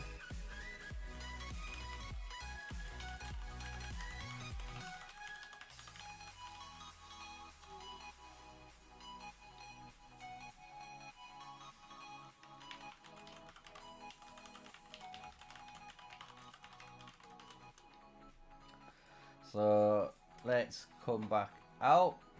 Just bear with me for 1 second. I think the door just went.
Right, we're back. We're back. We're all good. We are all good. What are the chances to get in the same server? I've been watching vids for about 2 weeks. Appreciate the help and the vids. What do you mean about chances to get in the same server? If you're in server 65 already, we're already in the same server. But you won't be able to join this server because this server is a merged server already. The only way you'd be able to join, potentially, maybe in the future if they allow it, is through the new migration system. So if you guys don't know, there is a migration system coming to the game. So this is 3 hours ago. Again, an updated version of it. It's going to take 3 hours to update, and you get your migration system here. So once a season is completed 2 seasons, so as soon as you've completed 2 seasons in your server, you can migrate. You can only migrate to other servers within the same division as you. So if you're in a really high level server, so for example server 32, you might be able to go to other similar servers that have really high power, you know, with high spenders. And then they've added other stuff, you know, with like the reserve legions, which is for training. So there we go. Please reply to the survey. Watch obviously Hulk's video. Watch my videos.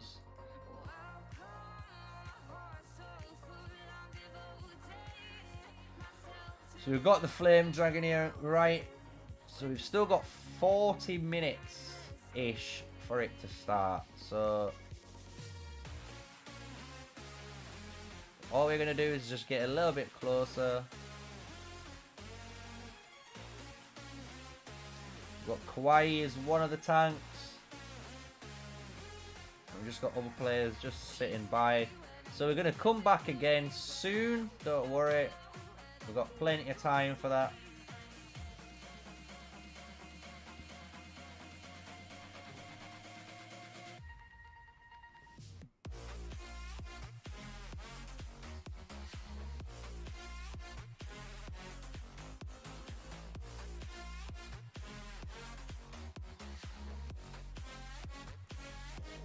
There we are.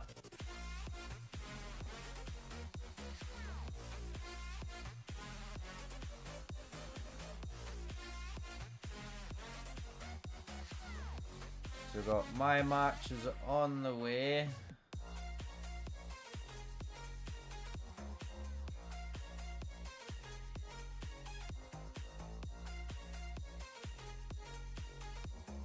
I wonder which way everyone else is coming from.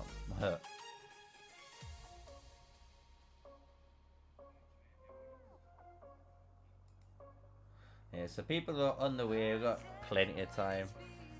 So we're going to do this event here. We're going to try and open 4 of these. Our luck points is at 25, so we haven't been lucky to get any of these artifacts. The only ones we really, to be honest, want is Lucia's Horn, and then supposedly the Sickle and the Cloak of Stealth. They're the ones that we really do want compared to some of the others. So let's just level up our Eleanor, make her nice and strong.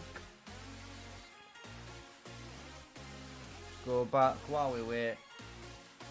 So we do want to keep buying our stocks here. I only buy at the moment the top section. I'm not in the position where we can be wasting a lot of resources down here. But when it comes to the resources in the speed ups and the tokens, we always want to be buying these as well. Don't waste your gems, keep your gems. So now we're going into upgrading some of our units. Nice. That pretty much is the daily routine almost done. You know what I mean? So that's almost what I do in a daily routine. And then, say like now when I'm chilling while we're waiting for these marchers to get down there and wait for everyone else, we would be doing some scouting like we're going to do now. So if you got any questions, smash a question in chat. I am looking at chat now.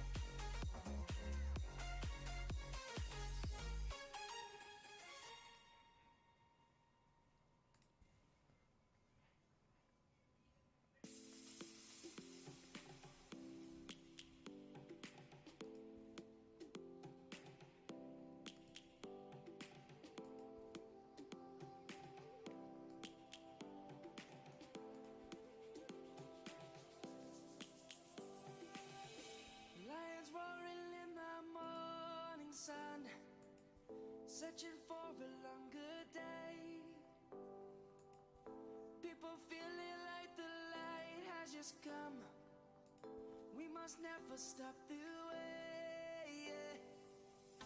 Birds chirping and I hear Nice. So we're getting a nice amount of resources back. This is kind of the beauty of doing this now, just so like you're in downtime. We're just waiting for our marchers to get there. We're waiting for the flame dragon. We've done a load of CP pushing.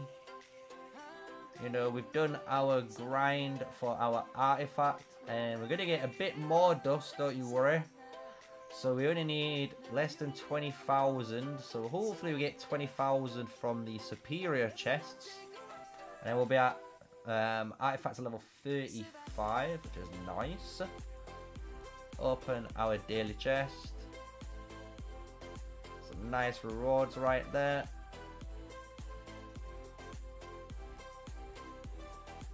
And we're going through, so we've got all the farming stuff left to do. So when we go and jump over to the main, we're gonna obviously split over. Oh, my main is not free to play, no. This is a complete free to play account. You know if you're free to play because you can see the first purchase bundle on the top with Lilia. So we are completely free.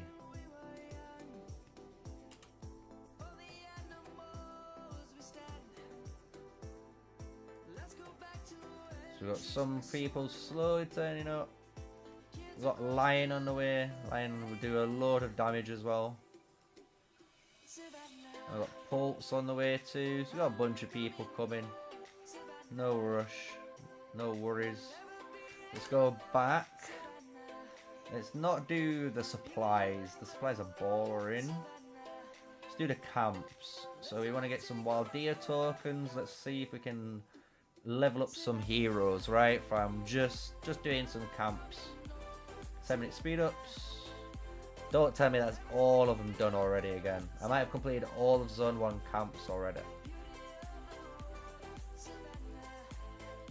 It looks like it. Might be just caves and supplies left. How many supplies we've got to go through. And all the water ones are the speed ups, remember? So there's a load of speed ups there. Got a treasure fragment. Let's do the treasure fragment. Love doing these. Explore. So that is, let's have a look.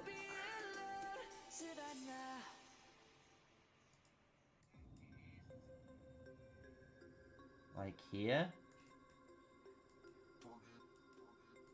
It's around here somewhere. There it is. We went past it almost. There you are. If you're looking for Kaltir, there you go. Kaltir treasure. Boom. You want to look at my more info? Yeah, sure. Wrong buttons. There you go. And this is what we're saying in the latest episode. Your hero power is where all your power comes from, man. A load of power. So you can see the Legion power is nice. So that's almost a mill there. But the tech and building power makes up the rest, right?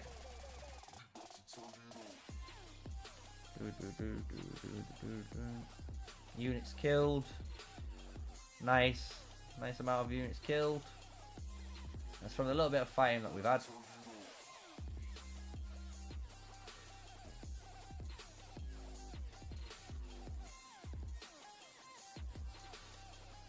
So Lion's Mage March is here. That march is here as well.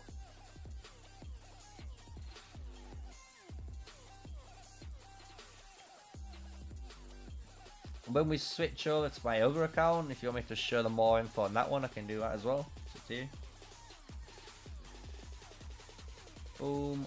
Nice claim. Nice box of depositories. There we go, another 33 done. Got a gold key, boys. So that's another reason. But you can see a nice amount of resources you get from it, right? You don't get many speed ups, but you get the resources. Got a gold key. So that's really nice for us, especially. And now we've got a universal artifacts key. We've got 10, so we're going to pop 10 of those as well.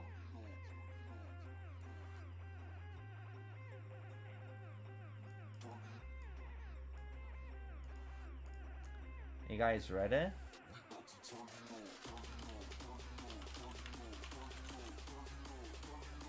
See if we're waiting or going. See if we wait or go. Shall we stay or shall we go?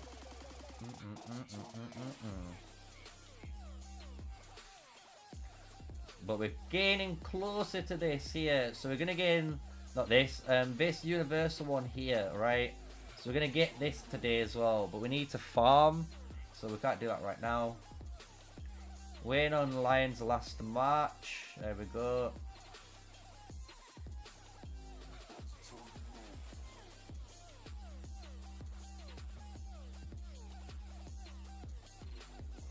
I'm just gonna get my march almost ready. So you want to try and get these infantries stuck in, so then these guys can go forward, and you want to try and stay in the pit.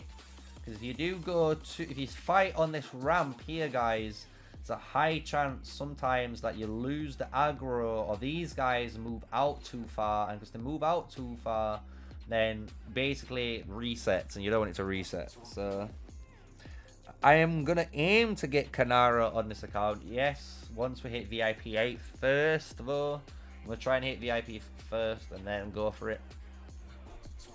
We've already had the Canara wheel. We span it 3 times, we didn't get anything, so we just got a bunch of speed ups.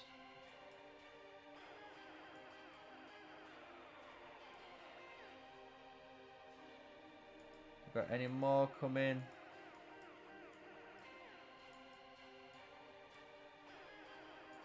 Got a few more coming, like, we could just wait. I think they just want to go.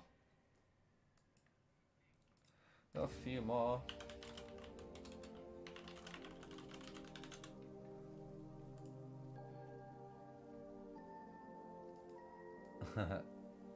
Like I say, Road to Glory, guys, nice and easy series. All made for you. Just allow you guys to, again, experience the full free-to-play, you know, how to level up, how to grind, get competitive matches throughout the game. So showcasing season 1 and what you can do, and then obviously I'm going to leave it up to you guys in season 2 afterwards, unless you guys ask me to continue. We'll soon see what season 2 brings.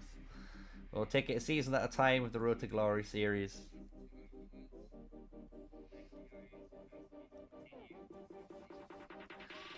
Just waiting, we've got someone on the way. We're just above here. Not too long.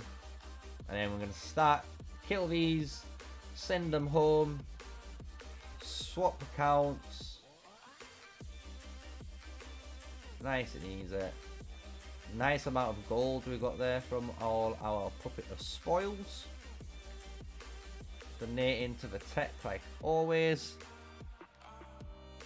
So this free to play is 15 days old now. So we can go. We are 15 days consecutive login.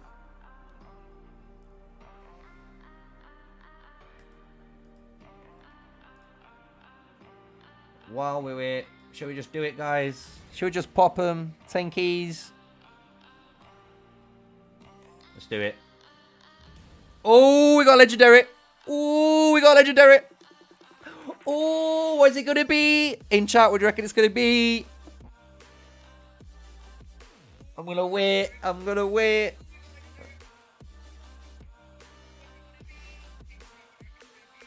Please give me Shadow Blades. Please. Shadow Blades right here, right now. Oh, we got Solan's Blade for Cavalry. It's still good. I'm so like, why could you not be Shadow? No. At least we have the Cavalry legendary artifacts now. We are able to technically play Cavalry in Season 2 if we choose to play them. But we'll soon see. And we get the Cloak of Stealth. Ooh, that's actually I'm happier they get the Cloak of Stealth.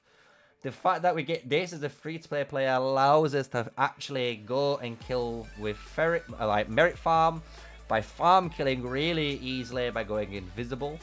So we've got the Cloak of Stealth and Sauron's Blade. Actually really sick cavalry package right there. Really good on stream. So let's go. There's the pop-up bundle again for you guys that are maybe spending. You can purchase that bundle. It is really good to get more artifacts and to level them up with. So just to showcase it on screen, you get 10 more keys, so you can instantly pop another 10, but you get a bunch of dust, which does give you the levels that you're going to need to have all of them starred up later on. But yeah, nice little 10 keys there. Legendary and epic, can't complain, can't complain. I think we're all ready.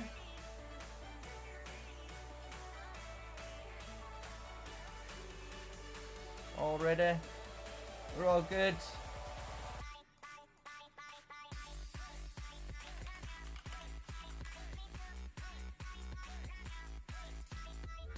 Let's see if we are ready. I don't want to just go. I'm not demanding anything. But there we are. Sauron's Blade. Ooh, we get to upgrade this too.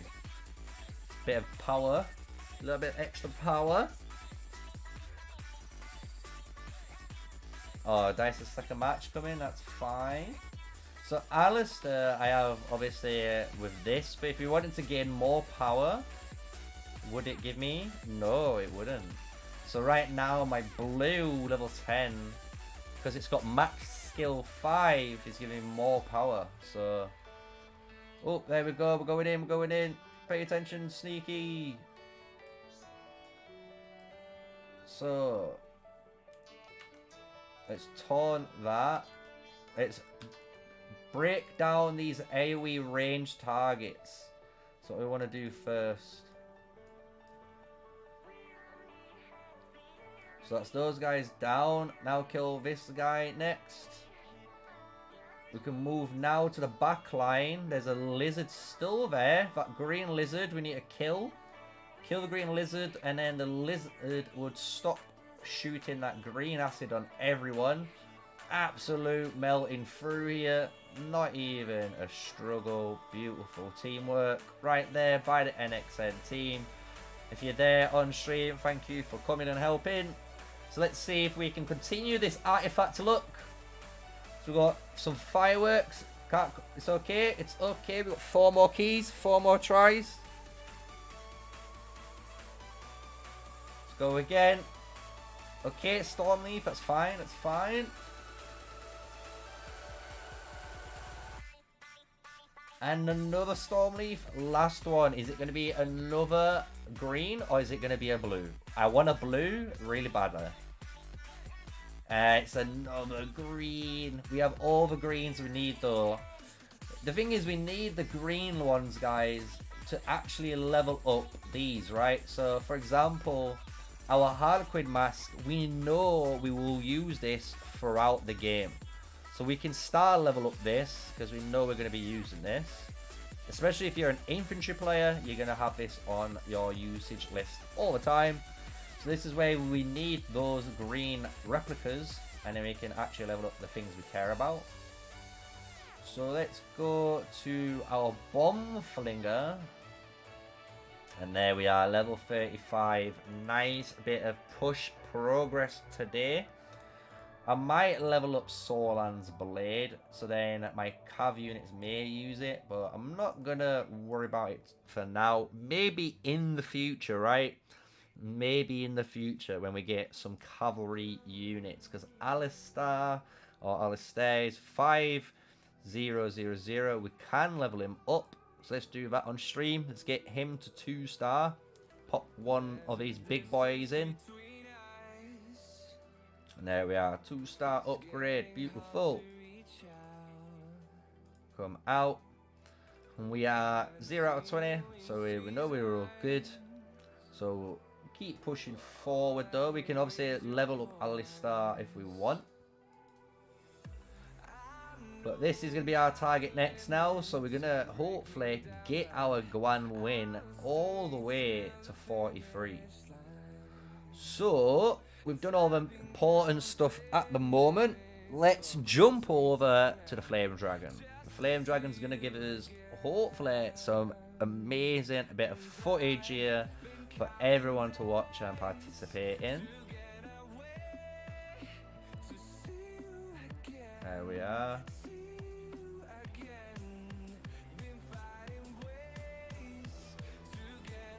So the way to enter, by the way, you walk onto the portal, you click it, it says deploy, choose your march, and then your march will then wabong appear.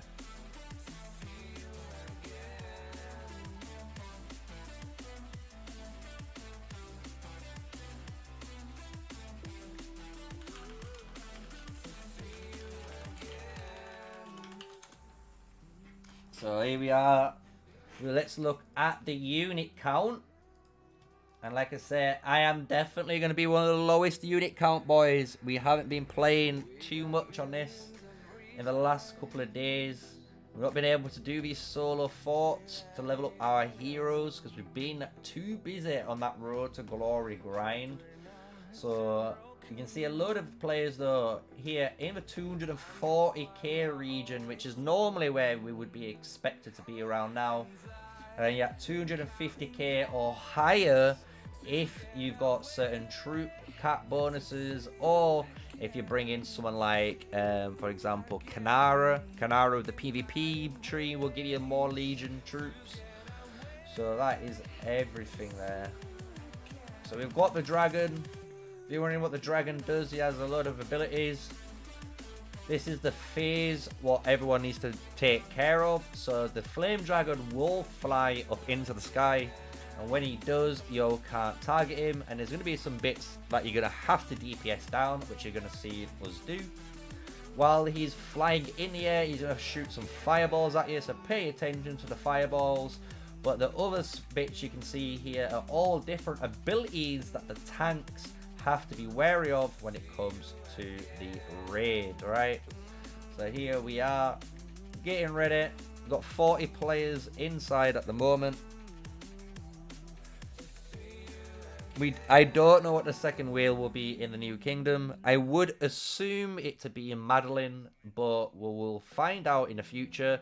Server 32, 31, 33 and 34 were like the newest of servers, so they will know what the second wheel should be, but we'll soon see in the future, right?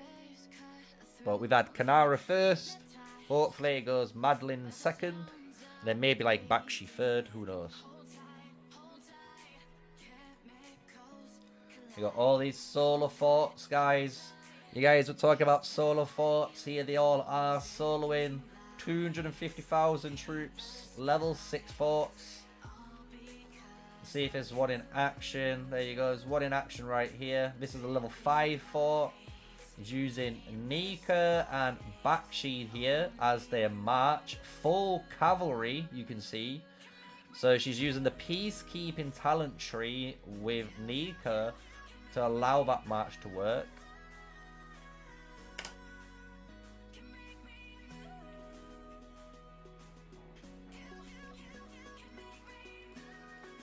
We are claiming up.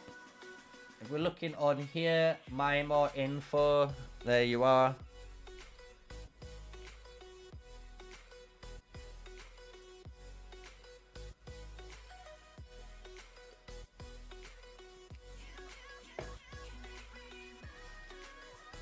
And if we look at the heroes, we've got Nico 5434, we've got Valen 5422, this is who I'm working on right now. I'm going to try and get him done. But we do have Nico obviously smashing it. We've got Hosk at 5111. We even got Lily at 5342. We've got Emery's 5211. Garwood 5221. 5221 Madeline. 5111 Pin. And Indis has been a Pog champ. She's hit 5, 1, and 3, which is insane because she's got the best stats here as well. So my Indis on this account's hitting like a Pog champ. We also got 5111 Fear, and finally we've got 5533 Nika. So we are in a really good spot on this account, to be fair. We can play anything we want.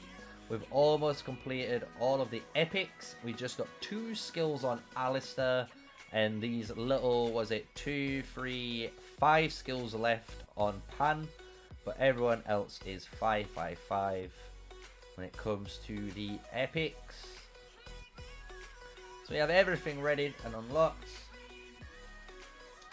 49 members inside now.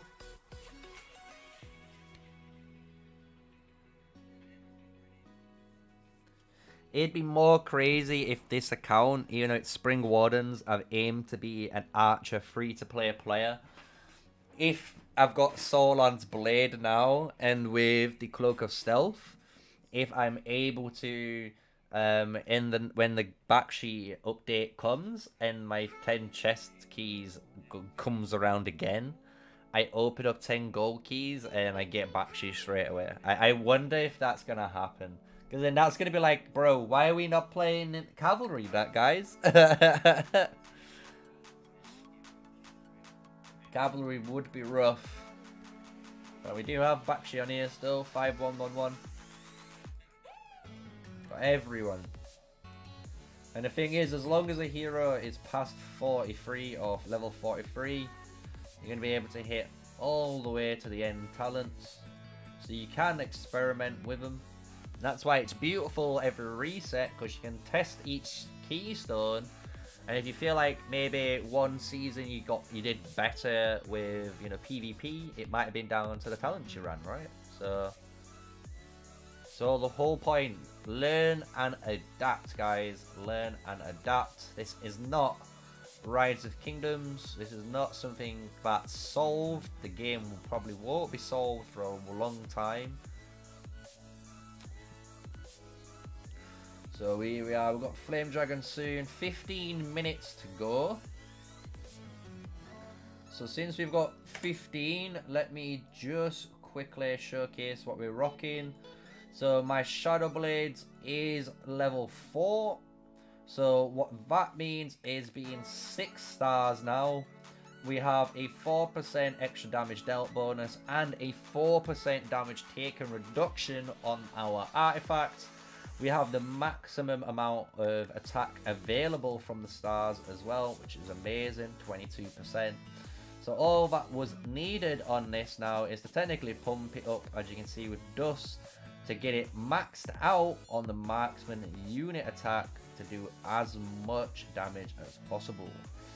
So we will be running Guanwin and Nico right here. You can see my Nico very, very strong in the skills as well as the talent. And we're going to be rocking the Precision Tree for Guanwin.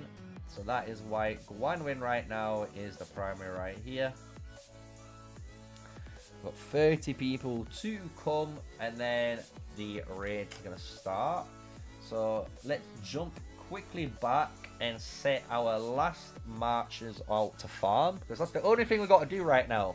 So the biggest thing you guys need to remember, because obviously I am micromanaging right now, if you are playing your account, as soon as you empty your CP and your marches have come back, so one of them has already come back and the other two just about to, which is great. We should be sending these guys to farm. So here we go, let's send Elena to farm. Let's get these guys back in. And we can farm again some stone and gold. Get those resources that we're going to be needing for all the future resource tech that we're going to be completing, or the eco tech tree right here. We can try and speed it up, so we've got 3 hours, and that's what we've been finding so far. We're going to be on stream working today, so let's drop this down to about 40 minutes. There we go. So we'll give ourselves 40 minutes. This is going to complete again, allowing us to upgrade to Architecture 3 while using our time on our main account to do that Flame Dragon. So we'll use the sickle as well. If you just checked out, we use the sickle inside here in our Alliance pit. Let's put our Guan win with that. Let's put our mana right at the top. We're going to need mana all the time. So now we're happy. We've got everyone out. We're definitely over 1.5 mil. Maybe when these all heal, we might be at 1.510 if we're lucky. So let's switch back to the main.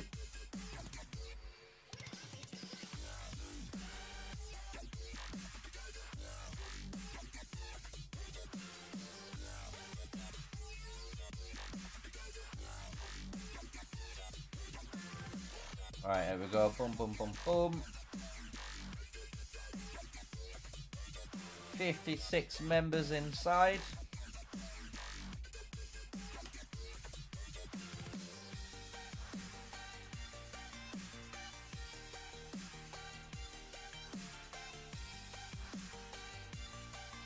Nice.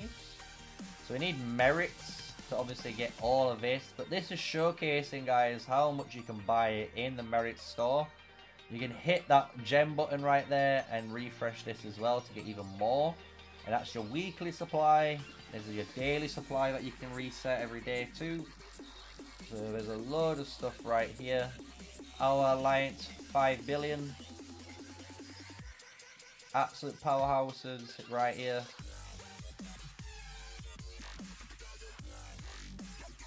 So many members. If you see your name, welcome.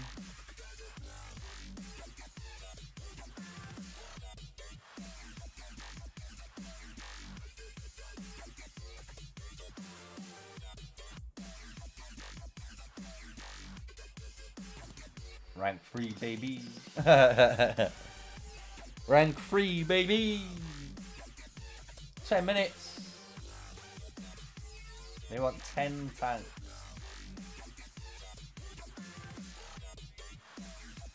One, two, three.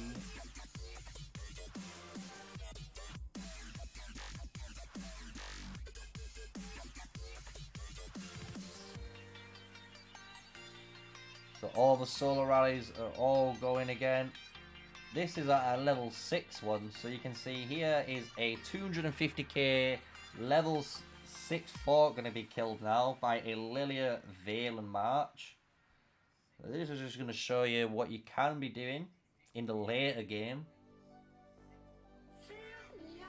And if you're wondering why, again, when you're doing stuff like this, it's because when you go to report, when you get 100% of these rewards, you can see you get 70,000 XP. But for a level 6, you're getting over 90,000 XP per time you kill a fort. So you can level up those heroes really, really fast. Especially in the mid and late game. So we're getting 18 members left, guys. I hope you're getting hyped as me. Ready to kill another Flame Dragon. If this is your first ever Flame Dragon, I hope you're excited to see it. I'm going to try and commentate over and teach you guys what you should be watching out for as I am playing. So it is everything you're going to need to know with the Flame Dragon live here on the Road to Glory series. Obviously this is the main account, so this is what you're going to be aiming for in the end game with your free-to-play players accounts when you're fighting. And if you're in the top alliance still and you're able to join, this is what you're going to be doing, right? So if you enjoyed the stream, guys, smash a like, comment, and subscribe. I definitely do not say it enough in the live streams. So I hope you do support the channel. Smash it those buttons. Comment as well what you think so far.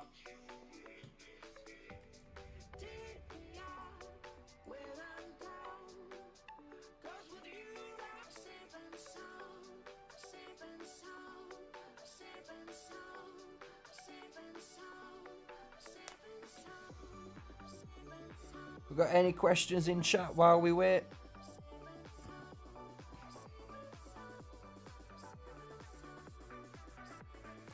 Am I the best free-to-player in my server? Maybe. Arguably, I'm probably the best free-to-play player in my server, yeah. Not in terms of power, probably in terms of just player. because I'm always in the top 5, 10 DPS in. I've been the most competitive when it comes to being pushing power.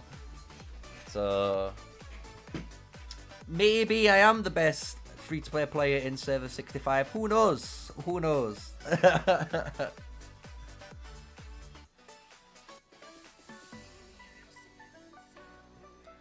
Definitely the GOAT. Let's say that. Definitely one of the GOATs. One of the OGs right here, like Hulkden Gaming. But I don't even think Hulkden is in TA. I don't think he was allowed to get rewards. I might be wrong. I'll check here. Burning Immortal. Wallaby. I don't see him. Rank 3. I don't see him. So if we go and check, let's go back. Where is he? Must be still in TM. Rankings, personal power. Where's Mr. Hulkden Gaming? Yeah, he's still in TM. As you can see, he did not do enough fighting this season. Because he did not do enough fighting this season compared to someone like myself. He was not allowed the rewards. Even if he's a content creator, you know, you've got to be putting in your work, boys. If you put in the work, your alliance, and the best alliance generally, who's in control of stuff, will reward you with things. It's kind of crazy to imagine that.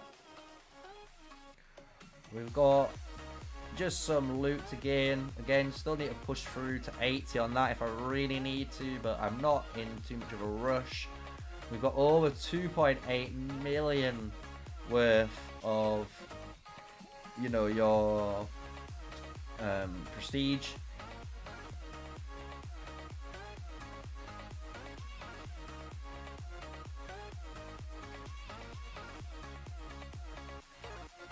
Minimum of 210k. So I just make that for the thing. That's cool.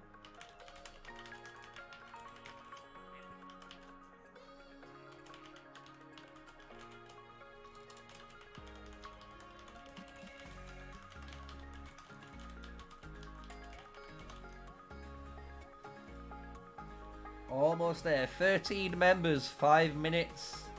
We're definitely going to have enough. You can see members sitting on either side still.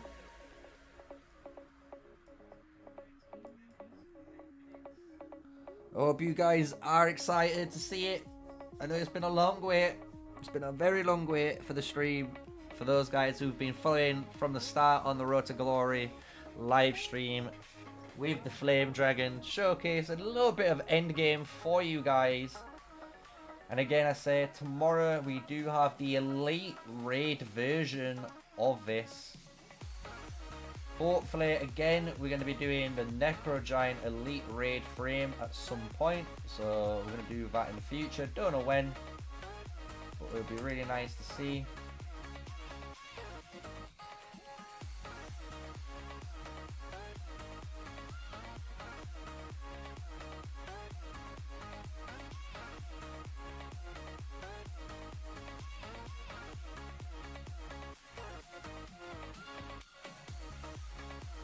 So you got Panda here. These two guys basically need to leave. They've got not enough troops for the raid. You see, I am rocking. So guys, this is going to be the true DPS test. We are the underdog. We're going to have the least amount of troops when this most likely starts. So how much better can we do compared to all of these other players with such high troop capacities running different matches, majors and archers alike? So let's see how well a Nico Gwanwin pairing still does against everyone. It's going to be really fun. I'm really curious to see. It's been a while since we played with everyone. I can guarantee if I'm going to be at least, I think, in the top 50 worth of damage. Eat my words. Eat my words, I'm saying.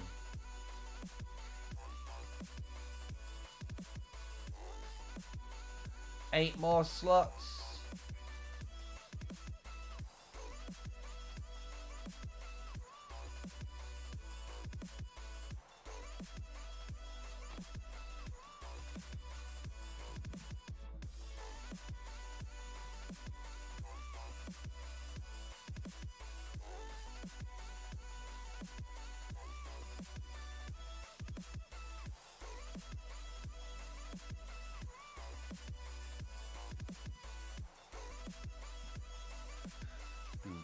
So if you're an archer player as well for this raid, just to give you guys a bit of a heads up, you are going to be required to move a lot.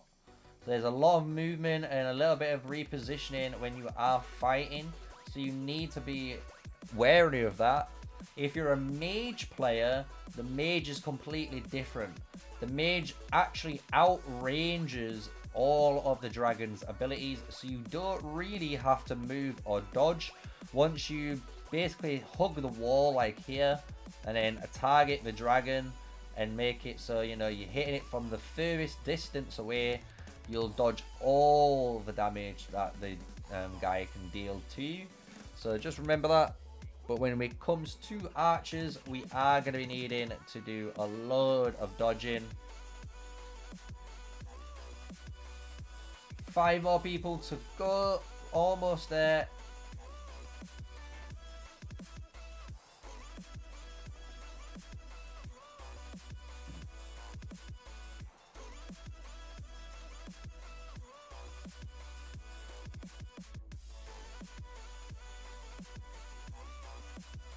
Love it. Love all these emojis, man. Woo! What's your favorite emojis, guys?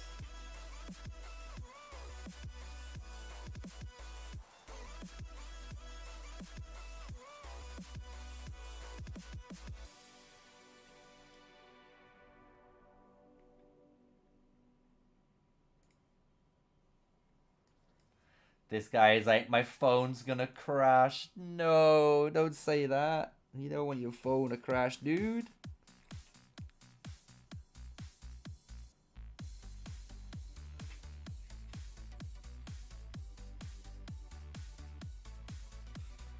Right, you, come on. I'm ready. It's the worst bit. Everyone knows this is the worst bit about raids. Waiting. Getting it ready.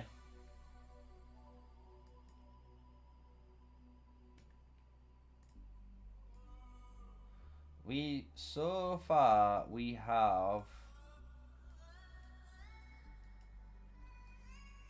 1,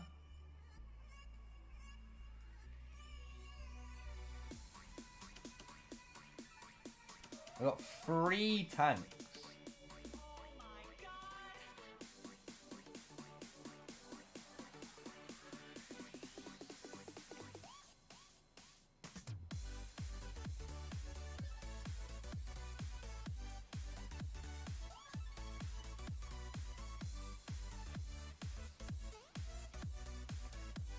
I wonder if we're gonna do it with just 3 tanks. He wanted a load more.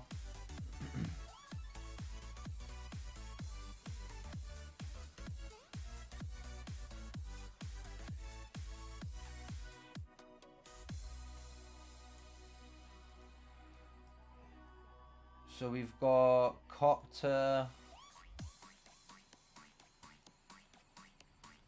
I saw Burning.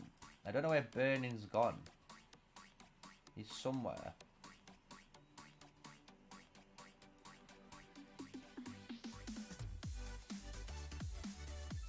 Where is it?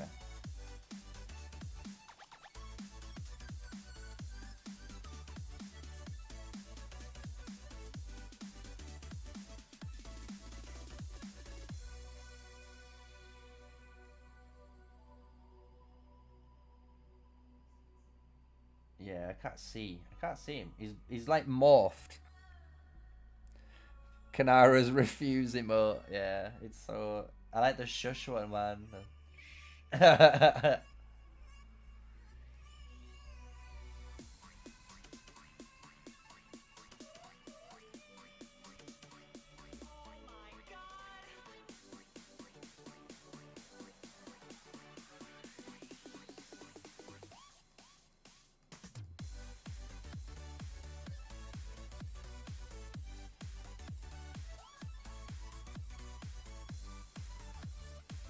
So this panda guy needs to jump out.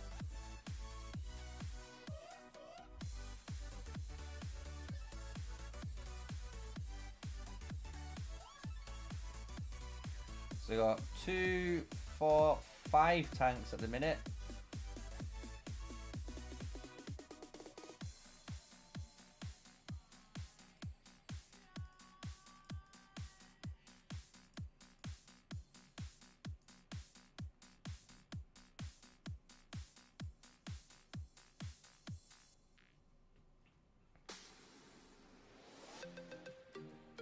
We're just waiting. I'm sorry, guys. I know you're being patient. Thank you for being patient.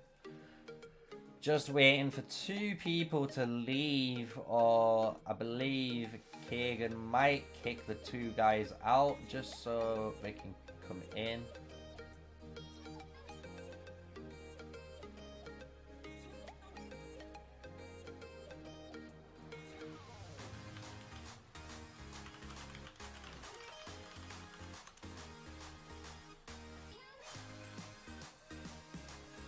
Yeah, the guy's wondering why there's so many archers on the normal raid. So if you're wondering, we normally bring all mages for the elite raid. Makes things again a lot easier.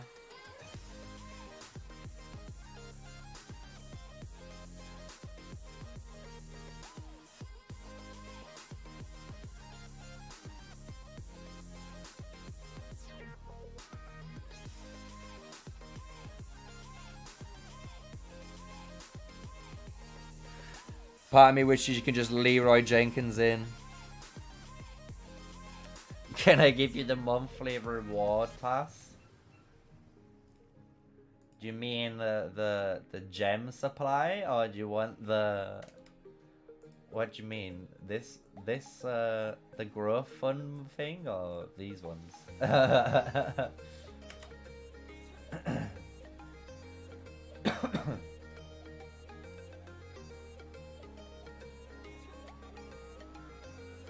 We got 6 tanks.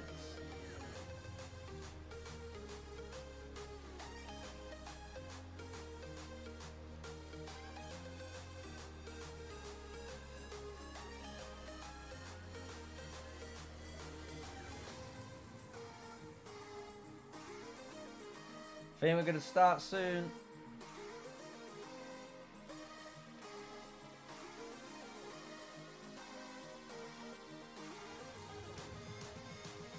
Ready checks coming in.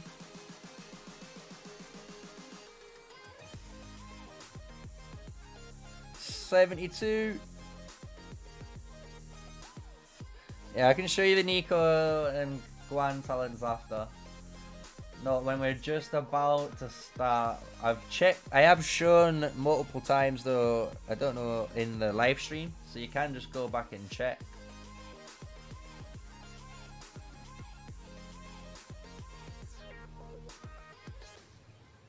Let's see if we've got enough tanks. We might need more tanks, you know. We've got 6 here, and they wanted 10 or 8. So maybe if we fail, it might be down to not having enough front line.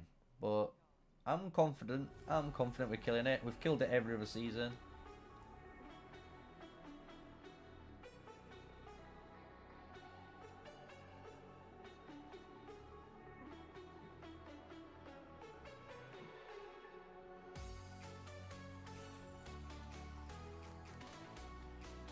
Just waiting. Yeah, this is the first server. So this is Super Server 1. The first ever merged server. So this is my account that was in Server 4. That's what you're watching right now on screen.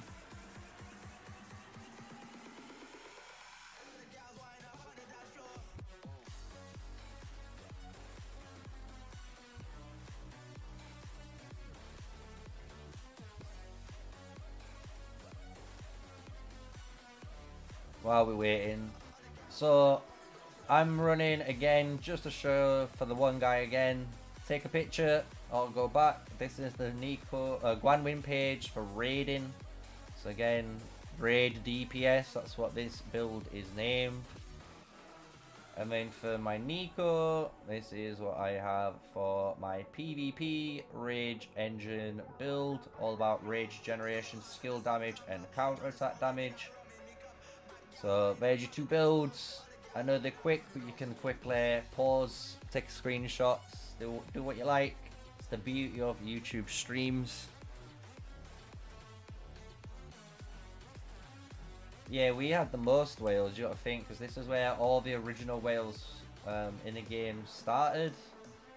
It's like Burning's in server 32, Midas is now in server 32 as well.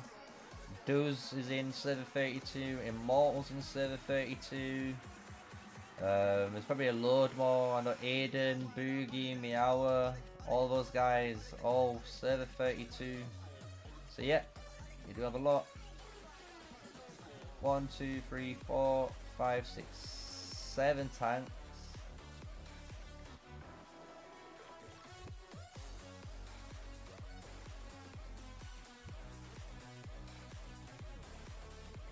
So we've got 23 million health to pump through today.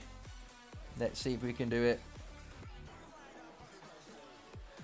Yeah, they whale in other servers too. Yeah, like I said, so those guys are in server 32 as well. That's the same server Chisgle's in, and like Echo and everyone. That's where all those guys are at.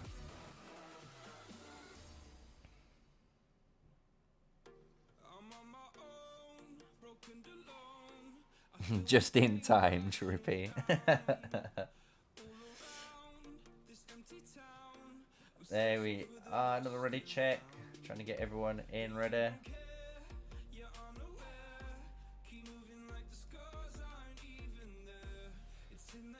Gonna record it as well, don't you worry. Obviously this will be for a future video, so you guys can see a new Flame Dragon guide since it's been a while.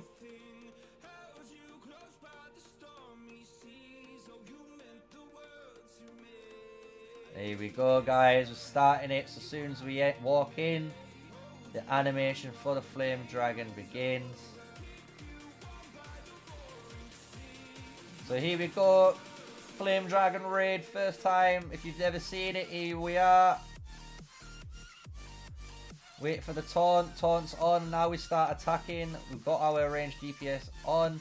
It's flicking between all the different tanks and DPSs. It doesn't know who to hit right now. The tank needs to get a hold of it, because that flame breath right there, which you did see, does a load of damage.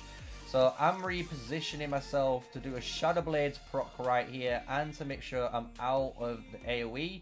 So like this ability right here, you need to move out of. So you can see I'm really far away, otherwise you're going to get knocked back and hit. And then you can move straight back in and start DPSing. So that's what we are doing. I'm marked right here on the dragon, and now the tanks are doing the best job what they need to be doing, pushing the dragon all the way up to the top. So now we can see exactly where we're looking, where we're facing. So there's the big AoE again. You can see the timer coming all the way. I'm already going back because we've hit the red line. Start fighting. And it's just like that, guys. As an archer march, you do dodge that easily, right? It's how easy you need to dodge. If you're a mage player, you outrange that ability, so do not worry. So we're coming down, and now we're in the next phase. He's gonna fly up. We need to kill these lizards right here now. So that's one down. We're gonna try and stay on this side. Flame ball coming in, get out of the area so we don't take that AoE hit, which we didn't. We're finishing off our lizard right here, and if you've noticed, it has almost a ticking timer bomb. The flame dragon doing a massive flame down the bottom in the middle of the map, so we're all dragged here now. We're trying to make sure this area doesn't get hit by that lizard. There we are, beautiful. We can heal now, so this is what we're going to do. We're going to quickly try and heal, help our tank. Tank's already getting the heals, so we're going to start DPSing. Everyone's getting healed. Start killing this Drake or dragon now. Get ready to move, because we do not want to be in anywhere near that dragon, right? We're repositioned here. Just keeping at full march capacity, guys. Shadow Blades back up, activated on our big boy dragon, hitting 16,000 at least there. We've got a load of more artifacts procs. You can see loads of Phoenix Eye triggers. Acid Breath is the breath of Gigantis. Right now we need to move away, so we dodge the AoE Fear, which I've just done. So now let's start killing him again. He's doing another AoE ability, so we are moving out of that AoE, which we've just done. Moving back again to hit the dragon. back in position, full rage generation, carry on DPSing. Simple as. So we're going to pay attention to the dragon again. I've got my mouse already dragged out. You can see prepared and ready. So the dragon is going to try and do another fear in a moment. And when he does, we need to get out of it so we don't get hit by the fear. Because if you get hit by that fear, guys, which is now, we see that big purple smoke all the way around. Get out of it, get out of it, get out of it. And then if you do, you don't get feared. Like these guys, these are all feared. And if you're feared, you are unable to control your march. And if you're unable to control your march during this bit right here, you're going to take massive amount of DPS damage. So just like that, we dodged every mechanic so far in the entire raid. Nice and easily with a free-to-play, well I say free-to-play, with a very low spend account. The lowest troops, remember, we are here. 213,000 compared to everyone else that has more troops. So if they've got more troops, we're going to hopefully dodge this in time. Nice, we dodged it in time. So hopefully we are going to see how much more damage we do compared to the other guys. Another big AoE effect with dodging that ability too. We're going to be a little bit more delayed. Nice and easy. Got our Shadow Blades ready. Bang, big burst hit. Onto the Flame Dragon, 4 million health. Breath of Gigantis being used there by 2 mage players. More Shadow Games being used by archers. Divine Mercy is the tier of Arbon, so we've got one person trying to do a little bit of healing, but everyone else here is using Phoenix Eye, which is the burst strike ability that's being flung down on him. You'll be able to see all those meteorites being thrown down. Fear coming out by the dragon again and get ready to move. Dodge the terror, which we did. All these players getting hit by terror right now, but us being the best players in the kingdom, just saying, able to dodge every mechanic here without failure on stream. 500k left to go. We're going into phase 2, so let's not get too carried away. Let's kill these 2 lizards, and there's another 2 lizards on the north side. So we've got a fire area coming down the diagonal, so we're moving out of it. So there we go, nicely out of this area. And now let's kill this dragon.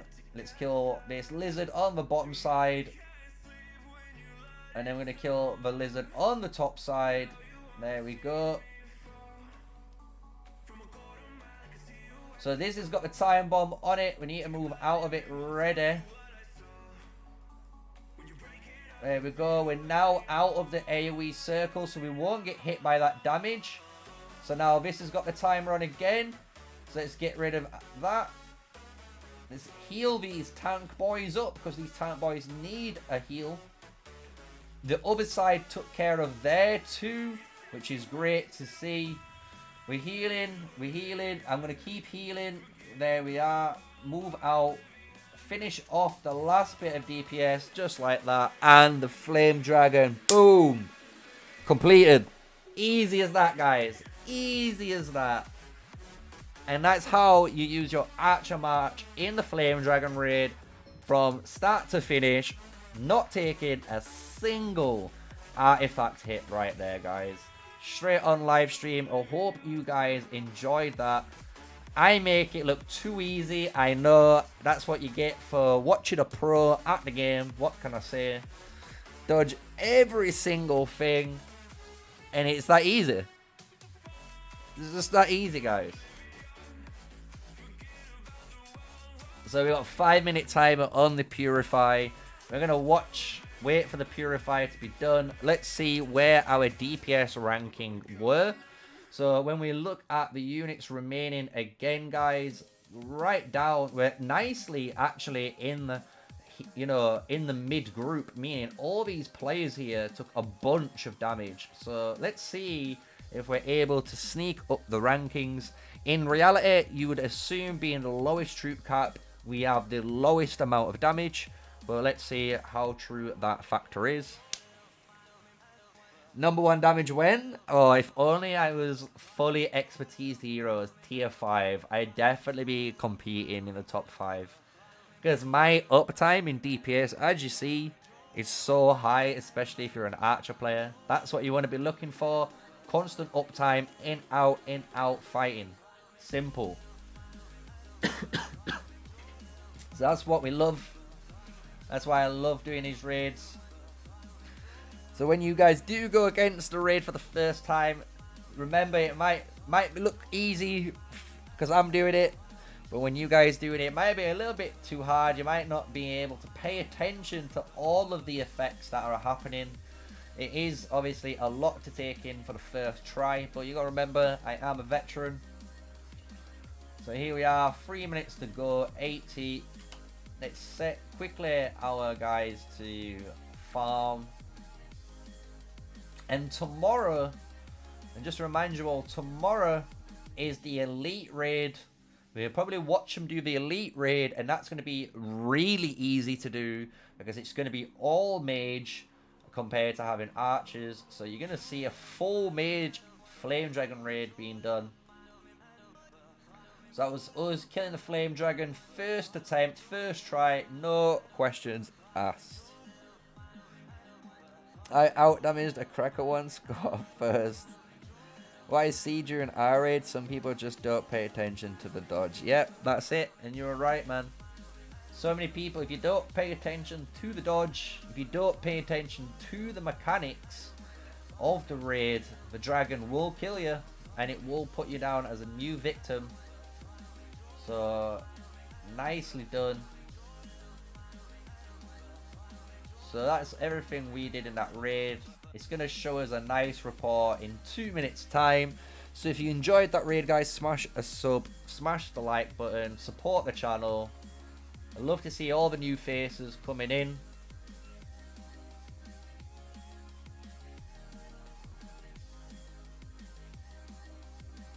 One minute 45.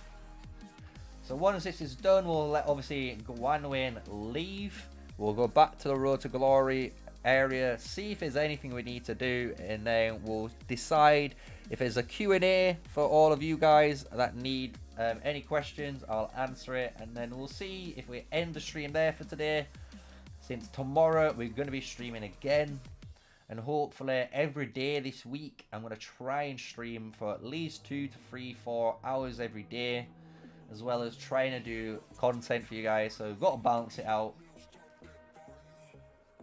We've got 1 minute to go. So we've got base at UTC 1335, minimum 210k.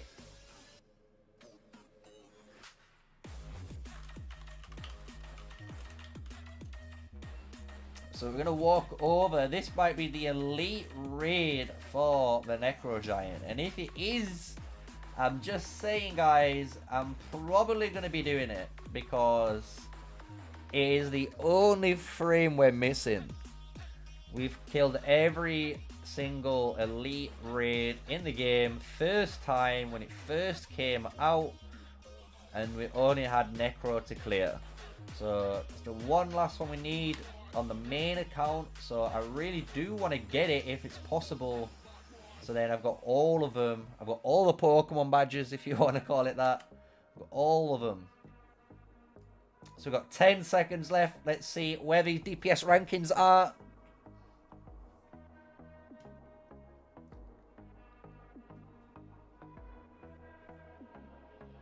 Victory.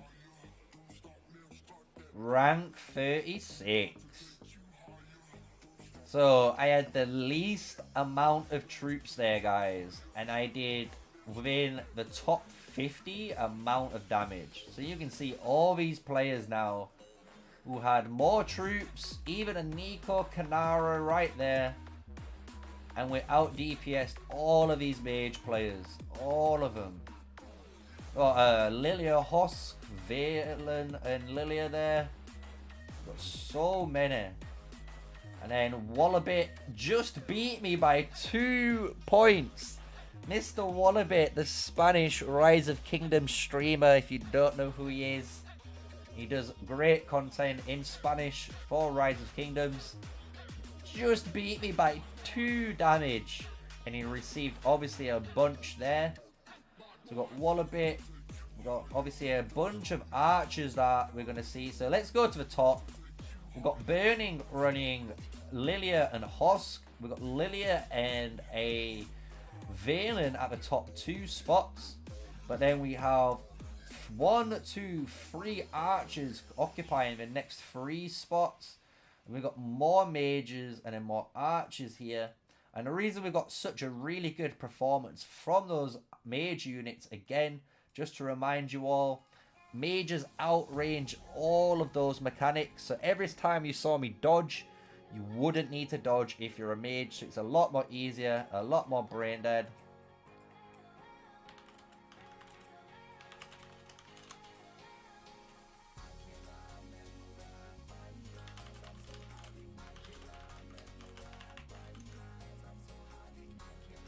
That's nice. Nice indeed. So let's send our Gwanwyn home so she can refresh. And then we're going to send our march up here. And hopefully we're going to be able to do this. This is in 10 minutes time. So let's start bringing it. And the reason this raid is really hard, guys, is if we look at the Behemoth Elite raids, when you go to the actual little section here, whenever you launch a normal attack on the Necro Giant while it is invulnerable, we take magical damage. And the thing is, with your march, when you're in a raid, if you stop moving, your march automatically targets. So you always got to keep moving so you're not dying. So we're going to try and perfect that art. It's going to be a bit of an annoyance to do, but hopefully we're able to kill this Necro Giant.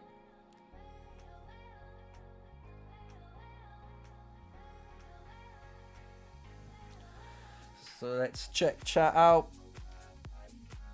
Yeah, the Thunder Rock's a bit of a troublesome one too. You need teamwork for that. Again, you need to make sure that no one, if they've got the red marker on them during the Thunder Rock ones. So if you're wondering what we're talking about, it's going to be coming up soon on the Road to Glory series. But when you're in this area, if you have a red marker on you, you cannot be in the water. If you're in the water, you're going to kill everyone, including yourself. So just to remind you all, the Hydra and the Necro for us are the hardest elite raids we believe in the game. They require the most bit of skill and a lot more teamwork.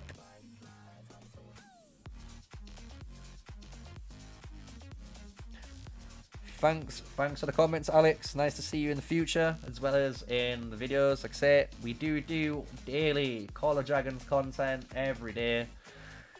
And I do try and, like I say, keep my episodes and all my guides as true to almost like a stream as I can.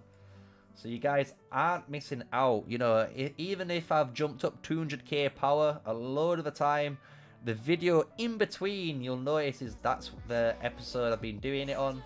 So we try and keep it as honest and as true for you guys, so you know what to expect and what to be doing when you're playing this game.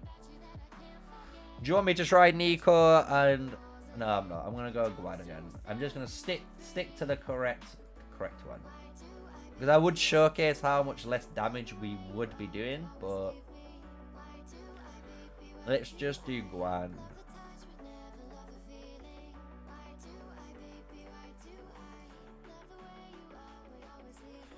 Where the Michael guys would mess everything up. Nico and Kanara. I would with Kanara and Nico. Like, my Kanara's too weak. If she was 5-5-1-1, I'd probably use Kanara over Magwan. But because she's 5-1-1-1, then she's not as strong. Because she has physical counter-attack damage bonus. And Gwan doesn't give you any of that, and the thing is, you don't need physical counter-attack damage, because counter-attack damage is if the raid boss hits you, and as you guys saw in that dragon raid, you shouldn't be getting hit by any abilities, so you do stay on a load of health.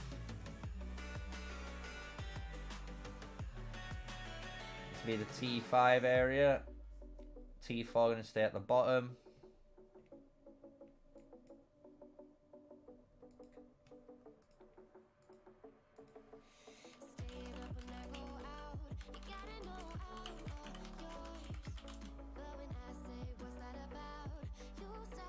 So we've got a 10-minute walk, just almost perfect timing to get there.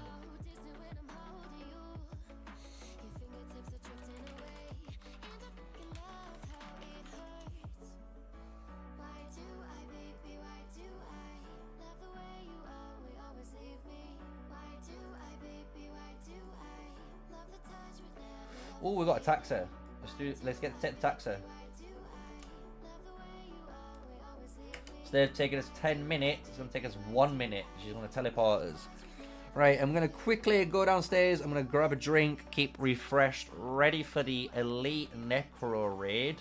Hopefully, we're going to be able to kill it for the first time. And if we are, it means I'm going to have the frame 2 completing the collection. So let's see if that's something that's going to happen. So for now, give me 2 minutes. I'm going to run downstairs, grab a drink, and I will be back, everyone.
There we are.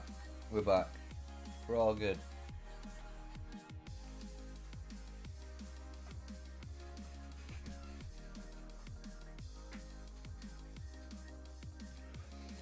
We're back. We're back. Any questions, guys? Any questions?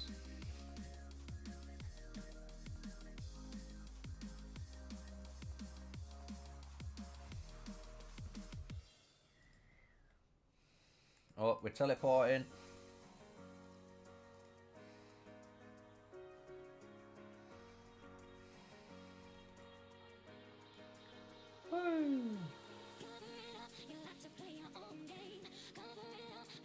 Here we are, Elite Raid. Let's go.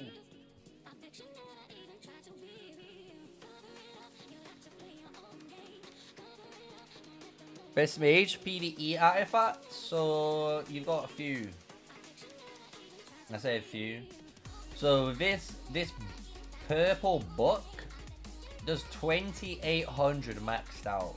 So if you have the fire burst thing, this has no rage cost, so you don't have any cooldown apart from the 1 minute 30. So you can instantly fire this every 1 minute 30 and deal 2800 damage. Compare that to the Phoenix Eye. The Phoenix Eye needs a level 3 Phoenix Eye does 3000. So then when you have a level 3 Phoenix Eye, this is going to do more damage than that purple artifact, so you should be using that. Alternatively, you could also be using maybe Magic Bomb, but Magic Bomb is for PvP. That's why it only does 1800. So again, that other purple artifact does the most against behemoths, so you should be using this for a lot of the time. But if you don't, obviously if you've got other stuff, you could use either Phoenix Eye, you can use the Internal Flame, which is the new Fire Mage artifact, or if you also have the Breath of Gargantis, that's still perfectly fine. So when it comes to the Elite Raid, you guys need to know, or when it comes to the Necro Giant Raid, you can see there's two in here. The Necro Giant has the weakness of, should I say weakness? She has a magical defense strength, so she's weak to physical attacks.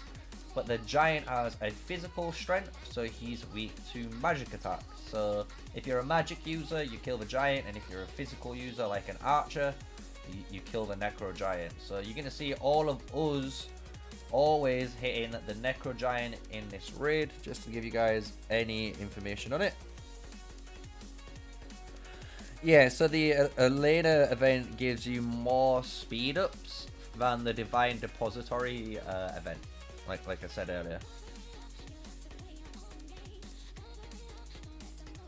So if you need resources, you bang out Divine Depository. If you want speed ups, bang out Elena's.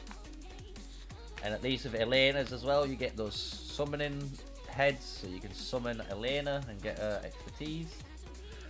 Also, on the main, we did unlock the Garrison artifact. This happened the other day. So it's really cool that we've got the Garrison one. So if I ever choose to be a Garrison leader maybe in the future, and I am a bit of a spender, maybe, you know, we can level this bad boy up. Who knows, you know? But we did manage to hit that, which is cool.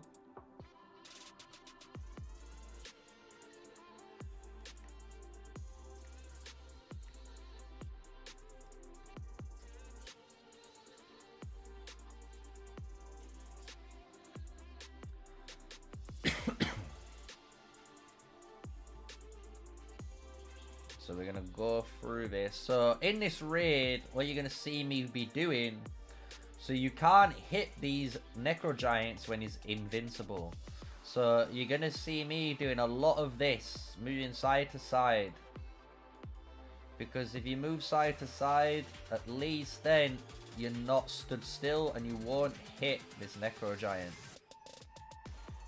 It's the reason why they've done it is to stop people standing still in these corners, right, and against these walls, which are safe zones, but you can still use the safe zone and move, so we'll soon see.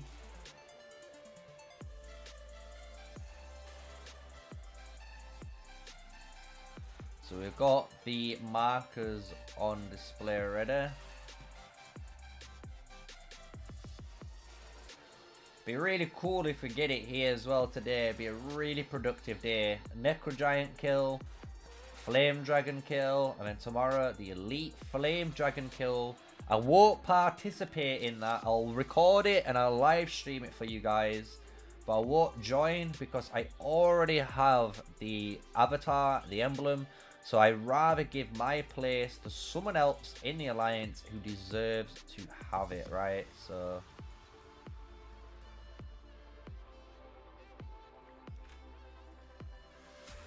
Any more questions in chat? I see I've answered, I think, everything so far.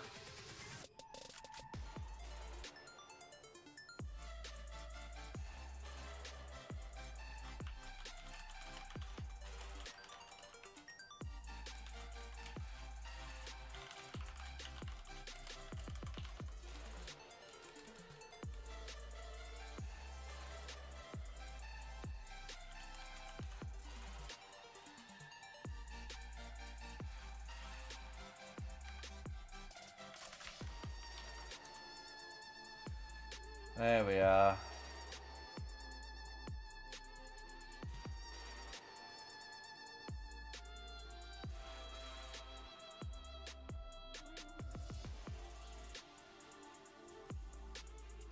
Sue is doing some solo rallies. You can see them as well.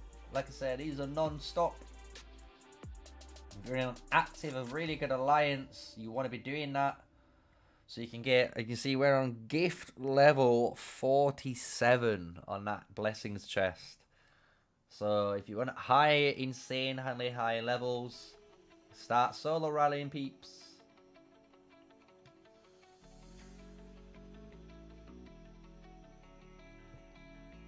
Nice. Day 18, 2.2 million, $0. I love it.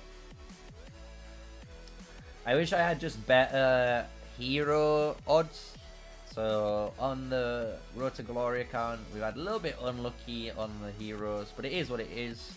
Everyone's account's different, so at least it's almost like a hardcore version right now.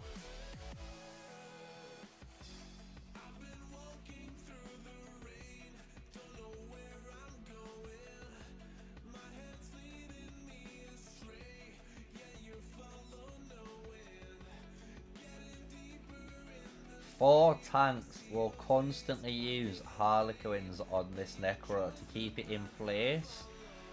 One tank's going to keep this one in place, and then everyone else is going to be DPSing. So that's the strategy they're going to be using right now on the Necro.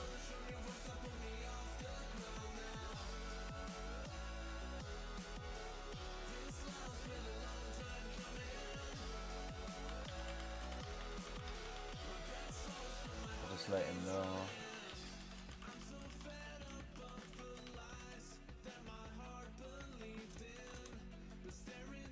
So here we are. Let's get in.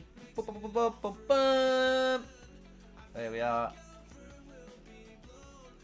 So when it comes to these certain stages, what you're going to see me do is move like this. So I'm going to move side to side. If I ever stop moving, I'm gonna take damage and I'm gonna die. Because my march automatically starts to attack once it's in combat. So that's what we need to stop from happening when we come into it. Hello, I don't even know how to pronounce your name. I'm gonna call you V. Welcome, V. Finally T4 Swordsman, a main tank, long process, but got it done.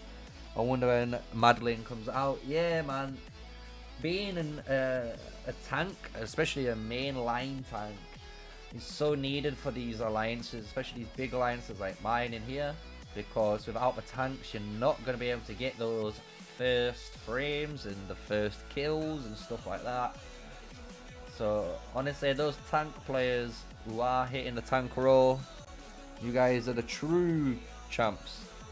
We've got Vinx with Wave. Welcome everyone. You've just missed out on the Flame Dragon. So if you want to watch the Flame Dragon, you're going to have to go back in the VOD and watch it.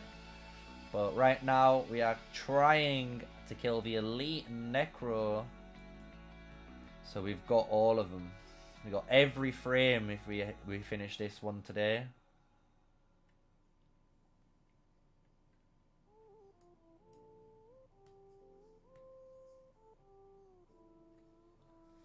Maybe in one season I become a tank, who knows. But my tanks ain't the best. It's just Manika, right? Manika's nuts. So I could run Nika, but it's just like Nika's not really the tank you want for these raids.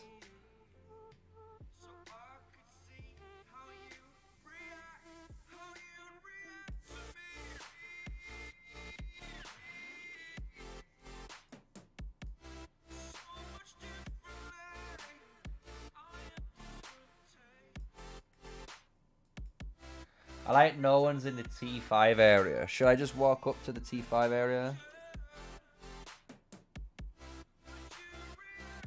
Merits are just calculated through the amount of troops you've killed. So the more troops you kill, the more you're gonna gain. We've got 2,500 gems there from killing the flame dragon. Nice.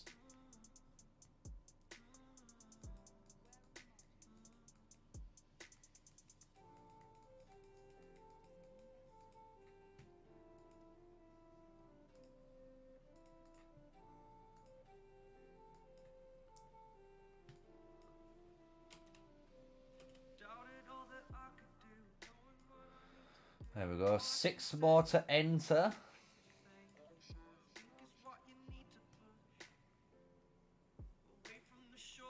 So now you can see everyone's running archers. I'm one of the lowest archer players. But I wonder again, with the build I run, in the precision tree with my Guan Win, how much more damage we're going to deal compared to the other players.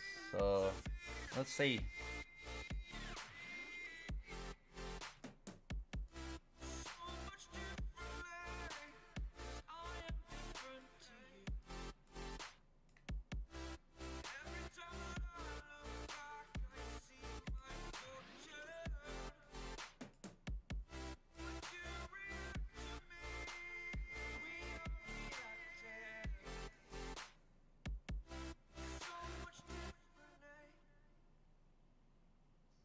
Yeah, Gao would just tank so much damage.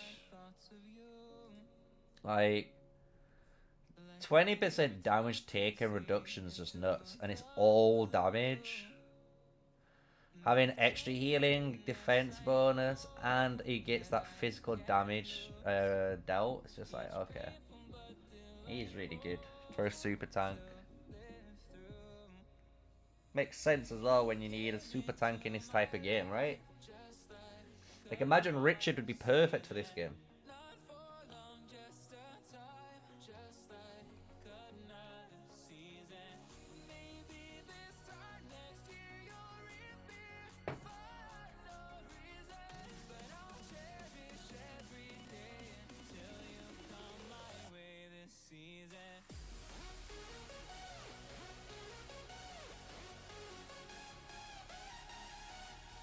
One more to come in.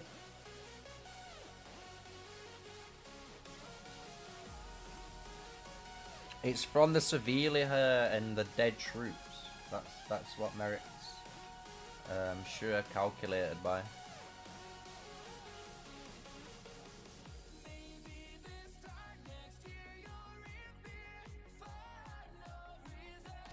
And you got to think as well, when you're in like a rally, when you're in a rally and you're fighting, the rally might say you've earned 80,000 merits, but that 80,000 merits is split among all the players that participated, so it's giving you a total of what you've had, right? So here we go, 49 members ready.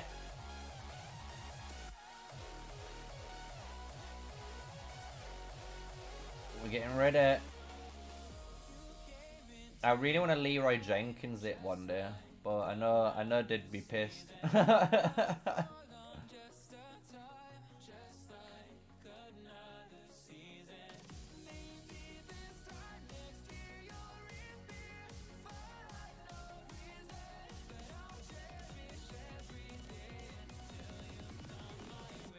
Alright, come on. I'm feeling it today. I'm feeling it.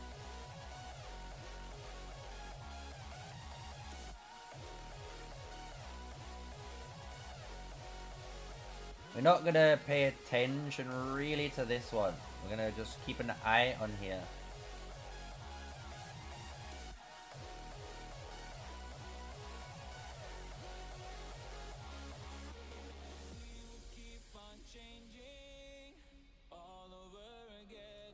Yeah, you just got to keep moving, guys. So this is the main rule, right? So archers will kill this raid, but the only way you're gonna fail this raid is if you stop moving. If you stop moving, you're gonna kill yourself. So you need to keep moving. First rule, guys, when you're doing the elite necro raid, keep moving. So let's try and get this done.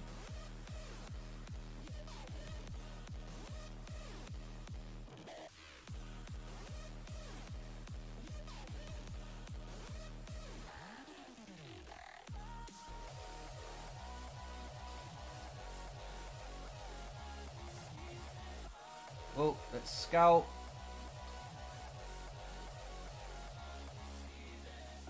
Try and get as much damage buff we can, because we do want as much damage in this raid.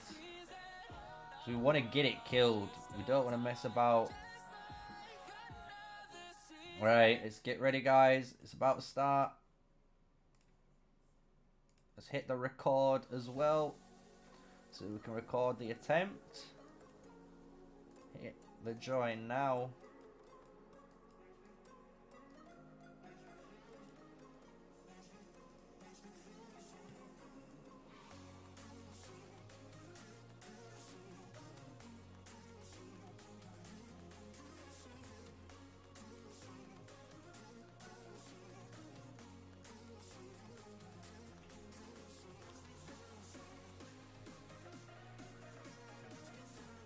Stoopers is leaving to let JJ in.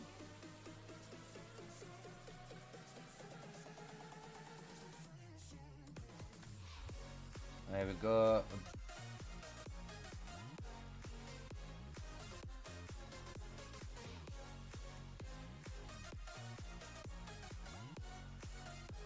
Here we go. I'm getting ready. I'm getting ready.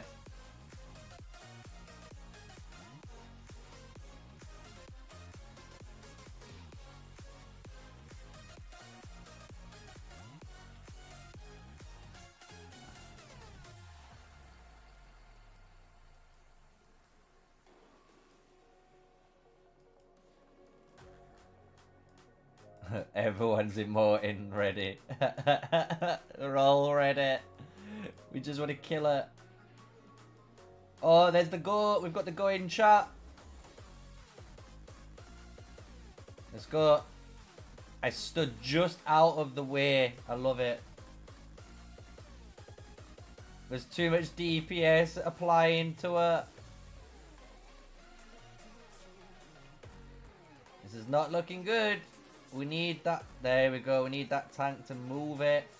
The Shadow Blades are coming out. We're doing a bunch of damage. I'm getting ready to move because we're going to come soon up to one of the mechanics in a moment.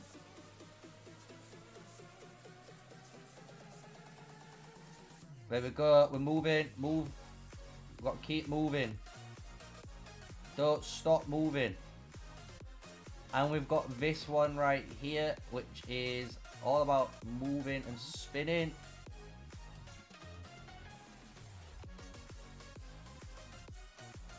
We don't want to go too fast.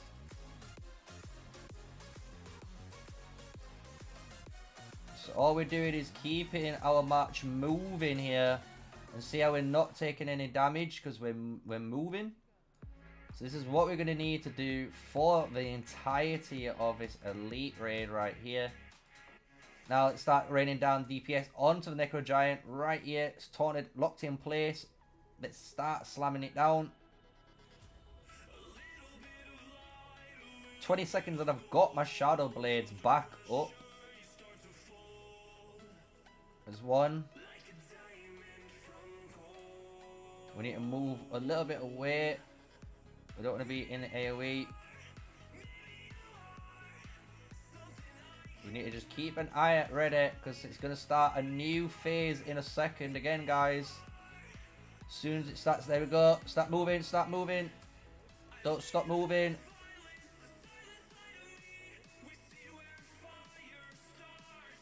Just walking zigzags.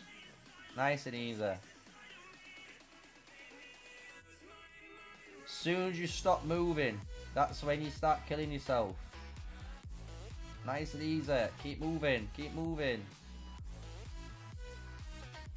Dragging forward. Dragging forward. Don't stop moving. Don't want to go too close to the beam either, guys. You know, that beam's going to kill you. There we go. We're in the right position. Let's start DPSing down the Necro Giant again. We've done over 1.6 million health so far. We've got our thing back up. It says I don't have enough, but we do have enough. There we go. Boom. Shadow Blades going down. 3.7 million health. We're getting the heal here. Let's get in. Oh, we need to keep moving. It's Dark Fire stage. This is one of the worst stages you can possibly do. Let's go up and claim this rock. There we are. Really nice job there. So now we need to keep moving. We can't stop moving. If you stop moving, we're gonna get killed. Right? So keep moving. You see I'm moving back and forth in this tight zone. If we don't, we're gonna get massive amount of damage applied to us, and we don't want that. Let's go. Reposition really quickly so we're not in the area of the Necro Giant. Now we're focusing down the Necro Giant on the top side. The Giant being moved across to the left there, out of way. All of our troops really healthy here, doing a really good job. But we're at 4 minutes and it's still not enough damage. We don't think we're going to kill it in time for the frame.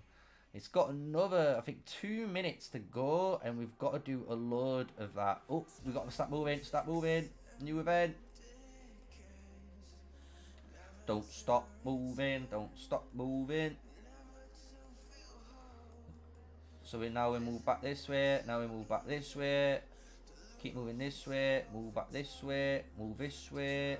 Move back that way. Come back this way. You can see, it's all we're doing. That's all we're doing. Just keep moving. Nice. Nice and healthy. 3 seconds to go, and then we can go and now DPS down this Necro Giant again. We've got Shadow Blades back up. So we're going to use these Shadow Blades to DPS down the Necro Giant when it charges its rage cost up. So here we are, all pumping it down. It's at 3 million health now. We've got a minute and so to go. So let's get the Shadow Blades ready. It's in range. We've aimed it. We're firing it. Boom. Big hits. Everyone's firing off their artifacts as well. Normal attack damage buffs. Onslaught buffs. Riposte buffs. Everyone's getting buffs here. And now we're at the same again. We've got to keep moving. Nice and easy. So as you can see, I stay at the top. I like staying at the top. And I'll just move side to side, basically. This one's coming to me, so I'm going to start moving, you know, like this. Just staying between two. It's really easy to fight, you know, to move between if you stay just in a nice corner almost. We've got 10 seconds left to go, and we've dodged another ability here. So far we've gone against the balls, we've gone against the Spinneroonie of Death. We've also gone through the floor is lava. So the only thing that's left to face is the Fall Guys. I call it the Fall Guys wall. If you played Fall Guys, you know exactly what I'm talking about. You got to dodge all of the missiles and get into the gap. So let's finish.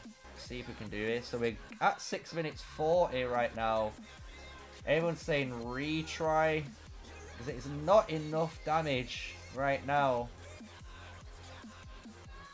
Right, Twisting Seal. We need to get close to this guy before we all lose health.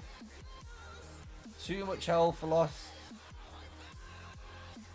It looks like it's going to be a retry. Too many players there lost too much health, including myself. I almost died because of that Dark Fire stage. So this Dark Fire stage is a brutal one. As soon as you start, look, I stopped moving and I just started getting killed. That just shows how hard this elite raid really is. Let's see how many... There's 13 members left, so I feel like I did really well for the match that we had. But yeah, I feel like we need T5 to kill the giant frame. The necro anyway. The necro seems so hard. Because the thing is, the archers do the most damage, right? So even if we bought cavalry here, the cavalry won't do as much damage. As well, you'll be taking a load of counter-attack damage too. So that's not what we want. Not really good. But there's another dark fire stage there. So if you look at the elite raid, we have 8 minutes to kill it in. And again, this dark riposte is the thing killing us all right now. Obviously, more damage dealt's fine. We can deal with this as well. That's fine. But it's the main mechanic is that it seems so hard. So this is going to finish this event. And then we're going to see how much damage I actually did in that raid. So here we go. Defeat. Bro, I'm rank 10 in damage. Let's go. Got all these players we beating.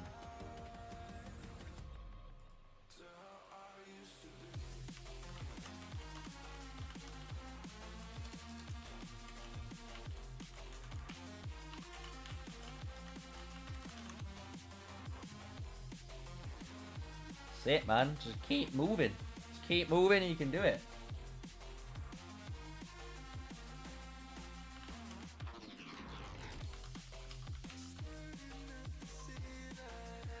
We might need T5, we might not. I just think we need more people who know the mechanics again. Top 1 with T4. So far, all the top 10 players were rocking T4. No, TA and TM have never been able to clear a necro giant because the elite raids didn't come until our season 2. So we didn't have, like, right now on the main account, or sorry, on the main account, on the Road to Glory account, you're able to kill these giants and stuff really easy because they're a lot weaker. But as soon as you hit into this stage, as you guys could see right there, these are against, you know, these are players 50, 40 million, 20 million plus, and they can't kill a necro giant. So it is one of the harder ones to do. The other ones seem a lot easier, so especially from someone who, you know, has every elite raid complete. It's just a necro giant to finish. We completed every other one. We're going for the second flame dragon frame this season. I won't be taking it because I've already got it, but our other members will be taking it tomorrow. So hopefully I'll live stream this here for you guys tomorrow for all those flame dragons. So let's go switch back to the Road to Glory. It's been a little bit too much excitement right now. Let's tone it down. See if anything needs to happen on the Road to Glory account. And then I'll answer any questions in chat that you guys have. And then I might clear things up for today. It's been a nice stream.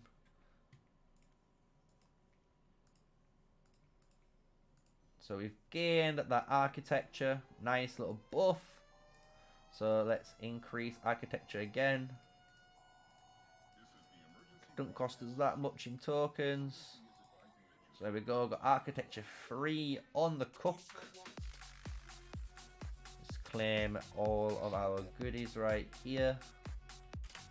Zoom out. So we're at 1.5 mil. Nice bit of power gain today. Claiming everything. Moving now my commanders to farm. Let's have a look.